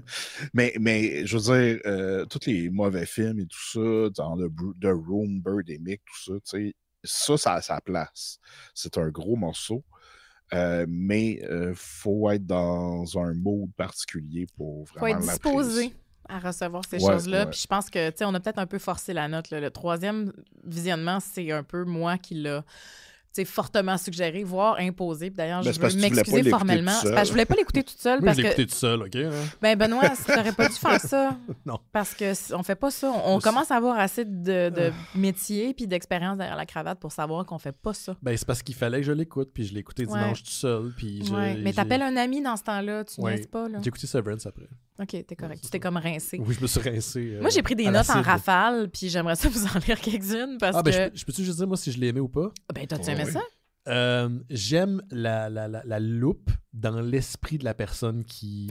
Tu sais, la loupe que ce film-là offre dans l'esprit de la personne qui l'a fait. Parce que souvent, ce type de film-là, c'est c'est un regard dans le psyché de quelqu'un qui a des enjeux. C'est une incursion dans une psychologie, dans une sensibilité. C'est comme The Cell, mais version genre fucked up. Genre, c'est exactement la même chose. Imagine The Cell dans la tête de Fentia. Oh man. Écoute, est-ce que ça tombe dans la catégorie des... comment c'est Gauthier? Le cinéma de commetteurs. De commetteurs, là, des gens qui s'aiment. Pas tant, parce que... Elle star pas du tout, elle joue pas. Ouais, elle se met pas en vedette, tu sais. Mais elle met en vedette, c'est très self-interested, dans le sens que, tu sais, elle pousse, elle pédale ses valeurs, sa vision de l'amour, du couple. Elle met de l'avant l'art de ses amis. Oui, clairement, oui. Elle est c'est pas elle, comme son ego est de l'avant d'une autre façon. C'est pas son ego incarné dans son corps. C'est comme son univers. C'est comme si c'était Kevin Smith, mais elle a commencé en faisant des films poches. Elle a arrêté aussi. Elle a arrêté aussi. Elle en a fait 2. Ben, l'actrice aussi qui joue Lisa... attends, j'ai noté son nom, la pauvre... Jana Kemp. Jana Kemp. Elle a pas fait grand-chose non plus après. Puis elle a arrêté comme autour de 2013, j'ai vu ça. Elle a pas eu besoin parce qu'elle a trouvé l'amour dans ce film-là. Ben c'est ça, parce que elle et lui se sont mariés suite à ce film-là. Christy, j'allais dire que le gars, il a l'air d'un sociopathe. Non. Ils se sont rencontrés. La seule bonne chose qui est sortie de ce film-là, c'est la rencontre entre les deux acteurs principaux. L'amour a vraiment vaincu. L'amour a pris son temps, mais pas tant. Ouais. L'amour a pris son temps. Ah, man. Oh, wow. Sur une laisse. Moi, il y a une des premières choses que j'ai notées dans mes notes, là, parce qu'on va se lancer, c'est Chris le chien est horny. Oui. Parce qu'initialement, quand on le voit là, dans du stock footage où ils ont juste laissé le chien gambader dans un parc sans laisse, ce qui est ironique pour le titre d'ailleurs. No girls, no fun! Puis comme, tu sais, le chien, il veut vraiment zigner les filles, là. Puis son dialogue intérieur commence très motivé. J'ai comme l'impression que ça a été enregistré en séquence. Parce qu'à la fin, le dude, il interagit beaucoup moins. Il faut dire que le gars est moins en chien non plus. Mais aussi, il est beaucoup moins investi dans ce qu'il livre. Tu vois qu'il était comme, bon, le chèque, là, il va-tu rentrer? Là? Il se doutait que peut-être qu'il allait pas être payé. On sent la progression de son irritation au fur et à mesure que le film avance. Puis il est de plus en plus lousse dans son banter, puis il est de plus en plus agressif puis désobligeant aussi. Là. Il traite Jenna Kemp à un moment donné de pizza face et de cinder block. Ça veut dire qu'elle a des boutons puis elle a lourde. Non, qu'elle a pas de sein. C'est ça que ça veut dire. Être un cinder block, non, mais c'est pas quand t'es dans la piscine. Je pense que c'est parce qu'elle coule puis elle a besoin de son aide pour ne pas se noyer. Non, je pense que c'est par rapport à un commentaire qu'elle fait, puis là, tu vois que lui, il réglait des comptes. Là. Il est pas gentil avec elle. Non, il est pas très en tant que chien, mais en tant qu'humain. Mais c'est ça, c'est parce que la différence entre quand il est en chien puis quand il est en humain est tellement différente. Parce que, je veux dire, ben oui, au-delà de... Au-delà du fait qu'il y a un chien puis l'autre c'est un humain. Oui, mais même... Il n'y a aucune logique dans le comportement parce que, justement, tout le long, il fait des jokes qui est sarcastique, il envoie chier le monde. Puis là, quand il devient un humain, il est super aimant, c'est juste un gars. Ouais, c'est ça. Mais quand il est humain, pour vrai, le gars, il est aussi salé qu'un biscuit soda qu'on aurait liché. Je trouve qu'il n'y a pas de substance, ce gars-là. Il y a de quoi dans les yeux qui me fait excessivement peur. Je vois ce que tu veux dire, mais je relocaliserais ton attention non pas sur les yeux, mais sur les cheveux de la personne. Ça fait partie. Je pense qu'elle l'a fait en sorte que la réal voulait que l'acteur soit blond. Oui, pour comme être Golden Retriever Strawberry Blonde. Puis elle a fait une job de teinture qui n'est pas du tout dans la bonne tonalité. Fait que ça fait un drôle d'effet avec sa couleur. Pas du tout dans la tonalité des humains. Les humains n'ont pas des cheveux de même. C'est tough, là, pour tout les deux, ils ont l'air malades. Le bon blond, ça marche pas facile. C'est vrai que mais c'est ça, mais elle est entourée de vert cacadois tout le temps. Genre, sa palette, c'est vert partout. Mais ça, c'est parce que le vert, c'est la couleur de la pureté. Ah, moi, j'ai c'est vu... peut-être culturel aussi. C'est ça, tu sais, je veux dire, la réal est d'origine chinoise, là, puis moi, j'avais lu que le vert, tu sais, la symbolique du vert, genre, c'est pas nécessairement positif, là, pour les Chinois en général. Après ça, il doit y avoir toutes sortes de subtilités que je saisis pas, puis que Google me livre pas au premier regard, là, mais genre... Tu sais, avoir un visage vert, ça veut dire être en colère, ça veut dire que tu te sens pas bien, ce qui est assez universel, là, mais tu sais, une autre signification populaire, ça veut dire que être vert, c'est tromper. Genre, fait que là, il y a peut-être quelque chose là-dedans. C'est parce qu'ils ont décidé de... Moi, je me suis posé une question. C'est parce qu'ils ont décidé de filmer où est-ce que c'était vert, puis il y avait accès juste à cette place-là, puis ils ont dit, hey, on va l'assumer, fait qu'on va y mettre juste des costumes verts. Ben non, c'est clairement un choix narratif. Un choix esthétique, là. C'est un choix esthétique, vous pensez? Ben oui, parce que sa chum, sa couleur, sa palette de couleurs, c'est genre le rose fuchsia, là. Tu sais, ces deux couleurs-là dialoguent comme des personnages, là. Ben, ils n'ont pas mis les priorités à la bonne place, tant qu'à moi, là. Je pense que visuellement, elle avait besoin de s'exprimer comme ça, puis c'est son film, tu sais, elle peut faire ce qu'elle veut. Elle s'est commis de cette façon-là. Tu sais, le chien, quand au début, il se promène, puis il est très, très, très horny, là, puis il va voir les madames. Il me fait penser à la voix du chien dans Quoi je me mêle maintenant, s'il manquait de charisme. C'est vraiment un offshoot de Quoi je me mêle maintenant. Fait que John Travolta, c'est genre... Oui, il y a une personne de John Travolta dans ce film-là. Ouais.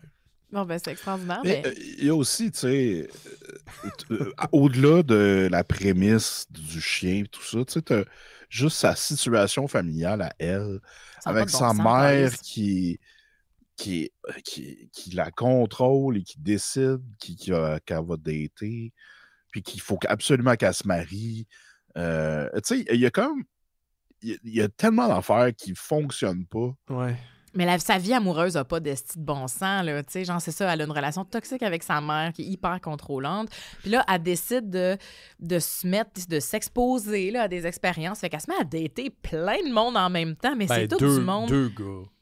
Non, mais tu sais, elle est l'objet du désir de plusieurs personnes en même temps. Il y a beaucoup d'actions. Son boss, à un moment donné. Ouais, son boss qui est vraiment rapey, pas cool. Puis là, elle date Frank. Kevin Sorbo.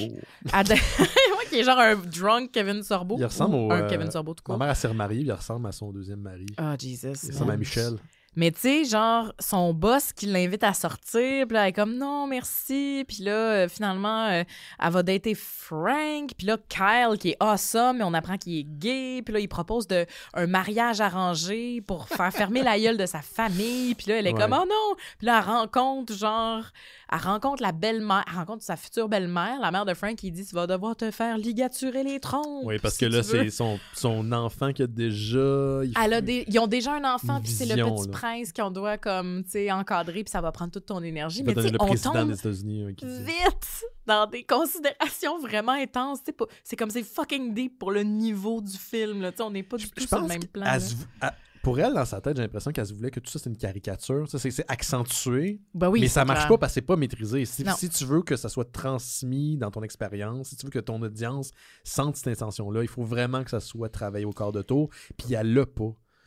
Puis tu sais, il y a beaucoup de moments, surtout au début, là, où on alterne constamment dans le montage. Là. Ouais. Puis je sais, quoi? Puis des fois, c'est des ellipses, des fois, ça ne l'est pas.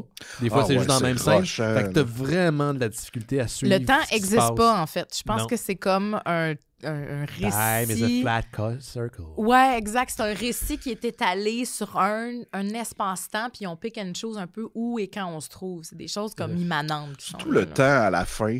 Le temps, à la fin, c'est très subjectif. La finale, là. C'est subjectif, le temps. On en fait ce qu'on veut. C'est un gros fuck you, la fin. Tu l'avais décrit au spécial de Noël, puis j'avais pas compris c'était quoi, en fait. Parce qu'en l'écoutant, je savais, voyons donc, ça finit pas. Puis là, attends, elle est ben trop vieille pour lui.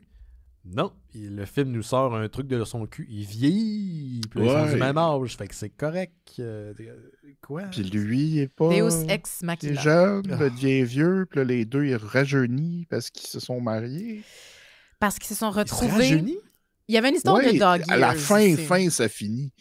Puis ils rajeunissent il y a un mariage les à deux. la fin, Ben, t'as comme... Mais j'ai trouvé qu'ils avaient l'air vieux, les deux. Ou c'est mon esprit qui a shut down? Non, je pense les pas. deux T'as peut-être shutté down. J'ai dû shut down parce qu'il me semble que les deux sont vieux sur leur photo de mariage. Ils sont vieux jusqu'au, je pense, qu'au dernier plan. Est-ce qu'il y a un effet cheap de transformation? Il me semble que ouais. Quand ils sont à l'intérieur, quand ils vont faire la visite parce qu'elle vend sa maison / son appart, oui. Là, puis là, il y a quelqu'un qui arrive, puis là, ils se révèlent vieux l'un à l'autre. Oui. Il y a une histoire de dog years là-dedans. Ouais. Mais quand ils sont dans la scène de mariage, ils sont jeunes. D'après moi, vous avez écouté le Final Cut où ils ont retiré la narration d'Harrison Ford. Hey man, c'est ça, c'était le Final Cut. Là. Je veux même pas y penser. Moi, la licorne, je trouvais que c'est un petit peu de trop, mais quand même. Le tigre dans le film de Neil Breen. Là. Excusez, je viens d'avoir un flash. C'est beaucoup trop. OK. Oh, wow. Hey, on peut-tu parler du fait que le chien s'appelle Alvin Flang?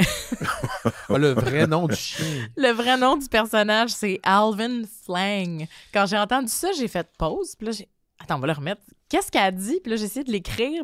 Alvin Flang. Ça, c'est à la fin quand il y a des bloopers, c'est ça? Non, il s'annonce très tôt, genre au parc, quand il dit « Hey, je suis pas gay, y a-tu des filles? » Il s'appelle hey, « Moi, je m'appelle Alvin Flang. » Puis t'es comme, c'est vraiment le nom qu'elle a choisi pour son personnage. Je pense que c'est une joke, non? Je pense que c'est une joke à lui. Je pense que c'est le smartass narrateur. Oui, parce que son nom, c'est Prince. Mais Prince, c'est le nom du chien. Ouais. Puis là, c'est le nom que... C'est son chosen name, dans le fond. Alvin Flang, ça serait comme son dead name, là, si on parlait d'une transition. Entre l'espèce d'un chien et l'humain, c'est un dead name. Mais c'est ça que je pense que quand il devient humain, il prononce jamais Alvin Flang. C'est vraiment l'autre. C'est le le gars qui fait la voix qui a décidé. Je pense que j'ai vraiment blackout certains moments parce que... c'est correct, là. Parce qu'au début, autant que je trouvais ça niaiseux, je trouvais ça... survivre. Oui, c'est ça. Vivre pour survivre, c'est important. Au début, autant que je trouvais ça con, je trouvais ça divertissant. Puis quand, en fait, lui devient humain pour la première fois, puis ils ont comme des conflits relationnels que j'arrive pas trop à comprendre.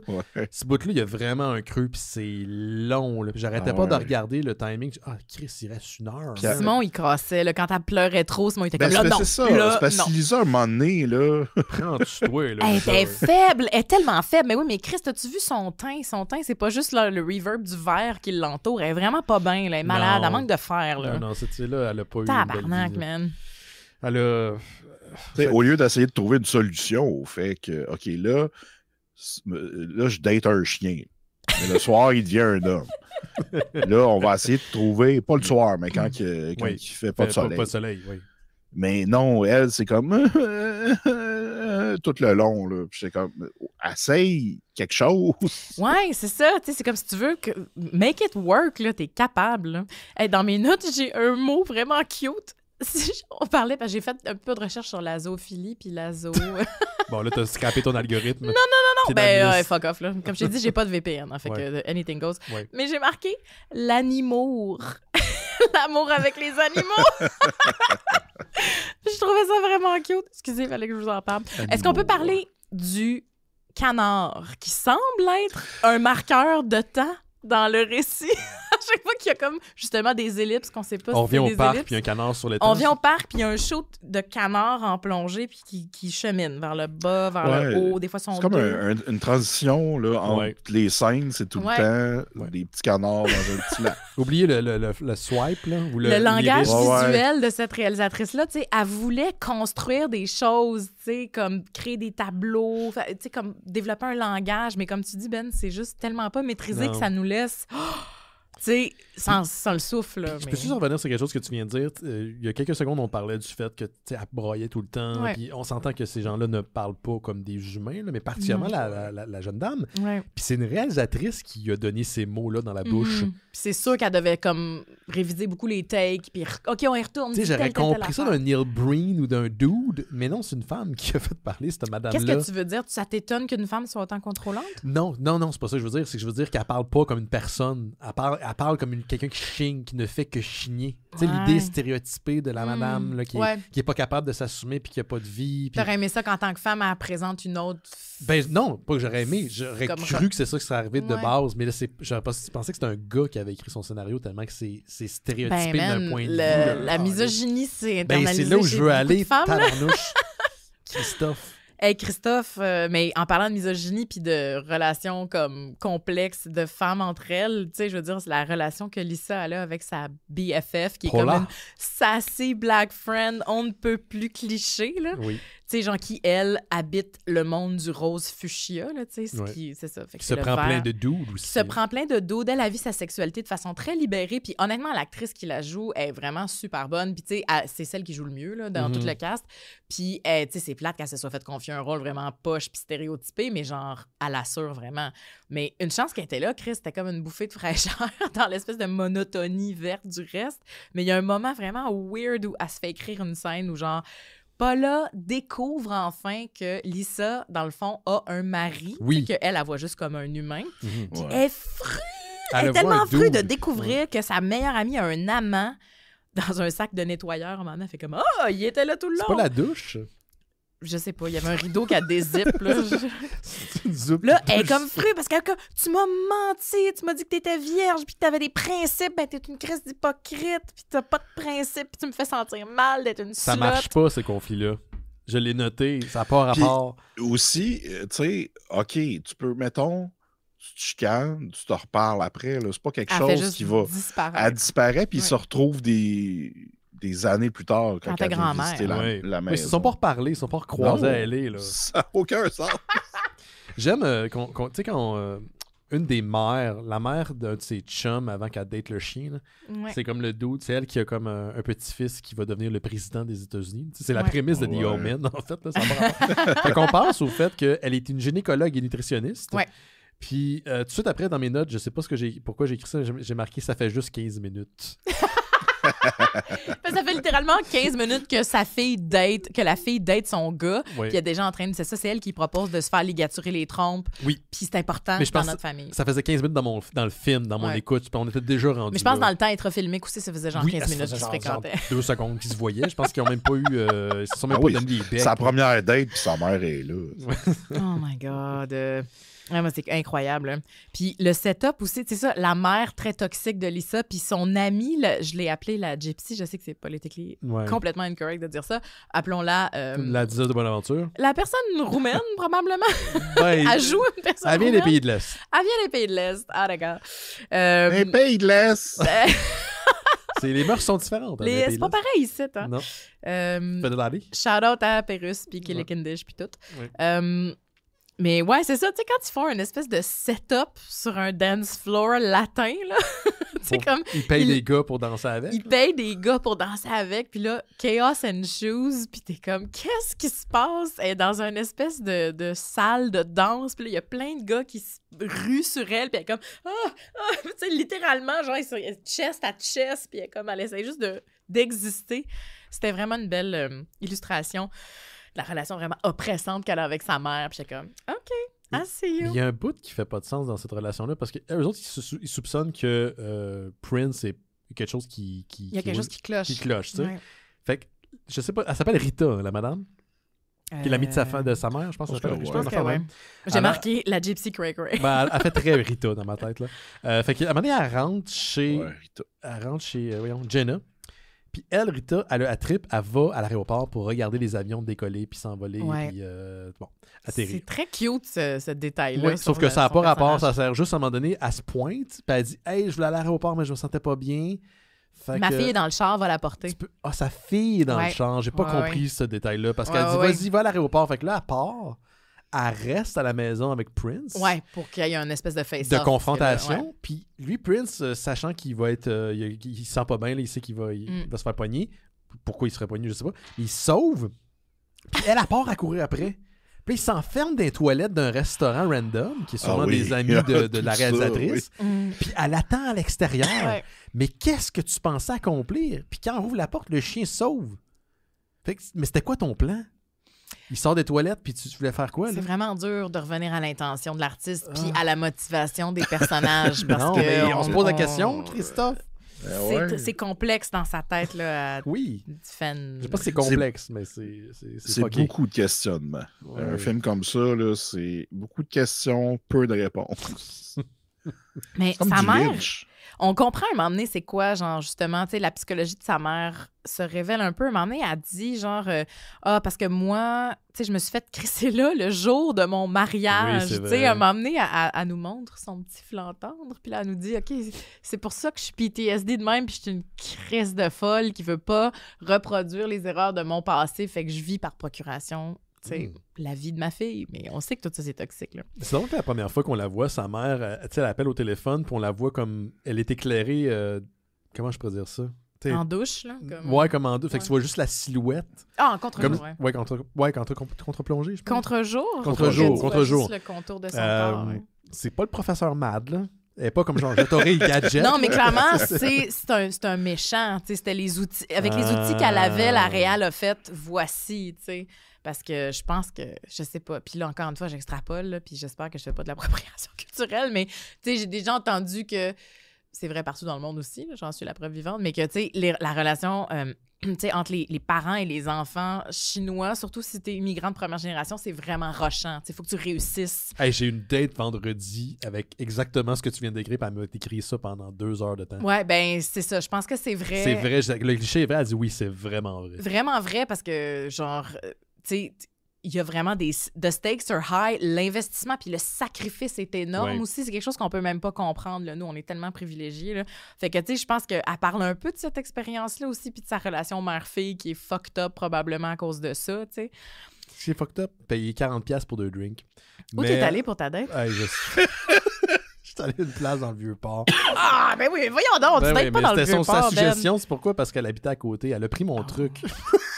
Hell yeah! Ben là, t'es-tu retourné chez eux? Non, il n'y aura pas de deuxième date non plus. C'était du trauma dump pendant 2h30. De toi ou de elle? Non, de elle. Okay. Je sais me retenir, là. Ben, Chris, non, mais, tu sais, dump mutuellement. Ouais, ben rendu là, mais il n'y avait aucun intérêt à... Voilà, on parlait du chien. OK. On va reparler de ta tête après. Ben, je sais pas, là. J'ai noté des affaires de même, là. J'ai marqué le gars, sa face, 3 petits points. Moi, j'ai marqué Garfield Medical Hospital. J'ai fait wink wink, Jake Dion.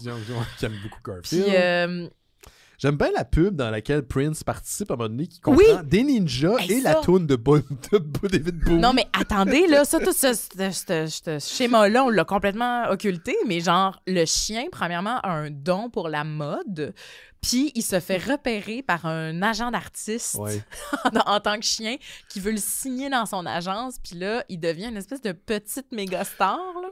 Moi, ce que je comprends pas, c'est comment il se fait payer puis qu'il va acheter des affaires à Lisa. Ils ont dit donne l'argent directement au chien. Après, d'après moi, il va au magasin quand il fait son... Il donne l'argent dans le dans la gueule. Ils ont dit carrément... Mais le gars qui le recrute, je comprends pas comment ça se fait qu'il sait que ce chien-là existe. Il l'a croisé un moment donné quand elle s'en va dans un truc de linge. Un truc de linge. Un magasin. Une boutique de linge. Ces établissements où on achète des vêtements. Ouais. Puis elle dit comme oh non, mon chien va pogner le morceau. Puis là, le gars, il est comme puis là, il donne une carte. Ah, ouais. Okay. Mais moi, ce que je comprends pas, c'est pourquoi elle a un tiroir plein de cartes. Ouais, elle a beaucoup de cartes. Hein? Mais ça, tu m'avais posé la question, on était côte à côte, puis moi, je pense que j'avance la réponse suivante, c'est qu'à une certaine époque, à l'époque où le film a été fait, c'était pas si rare que ça qu'on aille une pile de cartes d'affaires. Regarde, ici, j'ai plein de cartes d'affaires ici. C'est des cartes d'affaires. Je veux dire, on se faisait remettre des cartes d'affaires, il faut les rassembler à un moment donné. Tu vas pas avoir une maison pleine de cartes d'affaires randomly placed. Il faut que tu aies un lieu pour tes cartes d'affaires. Mais elle avait beaucoup de cartes d'affaires. Elle avait beaucoup de cartes d'affaires. J'ai fait la joke qu'on verrait peut-être la carte d'affaires de Patrick Bateman dedans. Puis, ça serait malade. Ça serait malade. Avec le embossed. En tout cas, insérer la description de la carte d'affaires. Là, il n'y a plus de budget pour ça, je pense. Non, je pense pas. Mais ouais, c'est fucking weird. Là. Mais tu sais, il est quand même touchant. Là. Quand il est en humain, tu sais, il veut Non, Val, je m'excuse. Là. Non, je suis désolé. Non, ton radar est pété là, parce qu'il a l'air d'un sociopathe, ce gars-là. C'est à cause de sa teinture. T'as jamais eu un bad hair day? Non, c'est ses yeux puis l'absence de personnalité totale de son visage qui me fait peur. C'est le teint weird en rapport avec ses cheveux. Le teint tueur en série, genre trop occupé à dépecer des cadavres dans son sous-sol. Il a l'air d'un tueur en série. Il a l'air du gars que tu vois dans un genre de quiz dating game, puis là, genre une couple d'années plus tard, t'as appris qu'il a tué genre plein de monde. Il a vraiment une vibe weird. Il vient comme d'un pays de l'ex-Union soviétique qui n'existe plus. Clairement, il a été cassé jeune. Il a été pris genre au sortir de l'école primaire puis il s'est fait engager dans un entraînement vraiment brutal qui l'a cassé puis il est devenu un agent comme d'infiltration. Je vais dire ça comme ça pour être... Il est comme éthiquement ambigu, genre. Ouais. Il fait très, genre, justement, pays de l'Est. Il a l'air d'un effet... Tu sais, genre, s'il avait les cheveux comme noirs de jet ou foncés, là, il aurait l'air de Narcisse. C'est vraiment un beau gars, là, tu sais. Je trouve que ça a l'air d'un beau gars. Ben, c'est objectivement un très beau gars. C'est juste que vraiment, la job de teinture le ruine, là. Oh, mon Dieu. Ben, tu sais, il est pas d'un lait choquant, là. C'est pas... Ben, moi, des fois, j'étais comme, il va-tu revenir en chien? Ben non, mais attends. Le Golden est 100 fois plus beau que le gars. Oui, ça, on va établir ça. Le Golden a une personnalité, il a un visage expressif. Oui, puis il y a un voice-over vraiment snappy. Fait que, tu sais, c'est tout à son avantage, là. Mais, Simon, toi, qu'est-ce que t'en penses? Simon, de quoi, du dos? Du dos, de la beauté du dos. Je sais pas. Moi, je trouve qu'il a l'air d'une victime. Oui, on dirait qu'il est forcé pour faire ça. Ouais. Il est forcé, puis il sort d'un truc de sex trafficking. Là, puis, bon, voilà. il est comme pogné pour jouer là-dedans, mais... Il faut se rappeler qu'il est sous l'emprise d'un curse, tu sais. Ça, c'est clair. Mais en même temps, on n'a jamais exploré aussi ce qu'il avait fait pour que l'entité de la flaque d'eau du parc Jarry, lui décerne ce curse-là. Ça, c'est pas exploré. Si c'est un redemption story, on sait pas c'est quoi sa faute. Fait que, tu sais, moi, j'ai appris avec le temps. Je serais curieux d'ailleurs de savoir le budget de la glace sèche qui a servi à animer la fontaine du parc Jarry. Parce que c'est ça, au début, j'étais comme, c'est cool, la petite fumée. Ouais. Ils ont racheté des sparkles dégueulasses par-dessus, mais Ah, ça doit être... Ah, c'est ça. C'est de la glace sèche. C'est de la bulle. Puis tout. Good old azote. Oui. Mais ça devait être... Moi, je pense que ça doit être au moins dans 200-300$. J'ai dit 125, mais je me suis ravisée. Je pense que ça a coûté ça qu'on avait acheté genre 100$ pour le spécial pour le d'Halloween. spécial d'Halloween au brouhaha. Au brouhaha, jadis. Wow. Moi, j'ai plus rien à dire. Là. Ce film-là m'a épuisé. Moi non. Écoutez-le en gang. Faites pas comme moi. Mais non. N'écoutez pas ça dans la solitude. Mais c'était drôle. Tu sais, Simon, si tu te rappelles... Mettons que tu te rappelles au premier visionnement. Là, on était oui, le ensemble. premier C'était vraiment le fun. Puis il n'y a personne de scène... La surprise était le fun. C'est ça. Il n'y a personne de normalement constitué qui va se dire hey, on va l'écouter 3 fois, ce film-là. Nous, c'est parce que c'est notre travail. Mais Oui. genre... Notre travail de mission. Notre mission dans la vie, notre ikigai, c'est d'écouter Love on a Leash. Dans le cercle de Ikigai, il y a Love on a Le cercle Leash. du milieu, c'est Feng-Tian avec le Love on a Leash. Mais écoutez-le, puis... Ou pas, mais soyez ouverts si vous l'écoutez. Tu sais, c'est... Il est disponible sur YouTube. T'as pas de Sur raison. YouTube, Gritis. Gritis. Ouais. Puis je pense les films dans le cabanon ont fait un épisode là-dessus aussi. Pas Ça se possible. fait-tu dans le temps? Ce qu'on doit retenir de tout ça, c'est que, comme tu l'avais dit au spécial de Noël, Simon, l'amour existe encore. Ouais. Parce que la seule chose qu'on retient de ce film-là, c'est que pendant la prod, il y a 2 personnes qui Oui, sont tombées ils ont en fini amour. ensemble. Puis ils ont formé un couple qui dure encore à ce jour. Ça, c'est malade. Ça, c'est Il y beau. a espoir. Si ce gars-là peut c'est être en là-dessus couple, qu'il il y a de faut- l'espoir. À aiguiller notre attention, c'est sur ces choses-là. Bien dit. Voilà. Merci Valérie, merci Simon. On se laisse Ça fait là-dessus. plaisir. Merci à vous à la maison. Si vous avez du temps cette semaine, laissez-nous un message vocal. Le lien est dans le descriptif de l'épisode, notre SpeakPipe. Questions, commentaires, suggestions, n'importe quoi. On veut vous entendre en 2025. Puis pensez faire un petit tour sur notre Patreon. Les gens qui donnent déjà au Patreon, on va avoir des épisodes de bifurcation prochainement dédiés le réalisateur Paul Verhoeven avec notre ami Rémi Fichette. Faites attention à vous autres. On se voit la semaine prochaine. Je vais être avec Johan la semaine prochaine. OK. Nice. Ciao. Bye. Bye bye.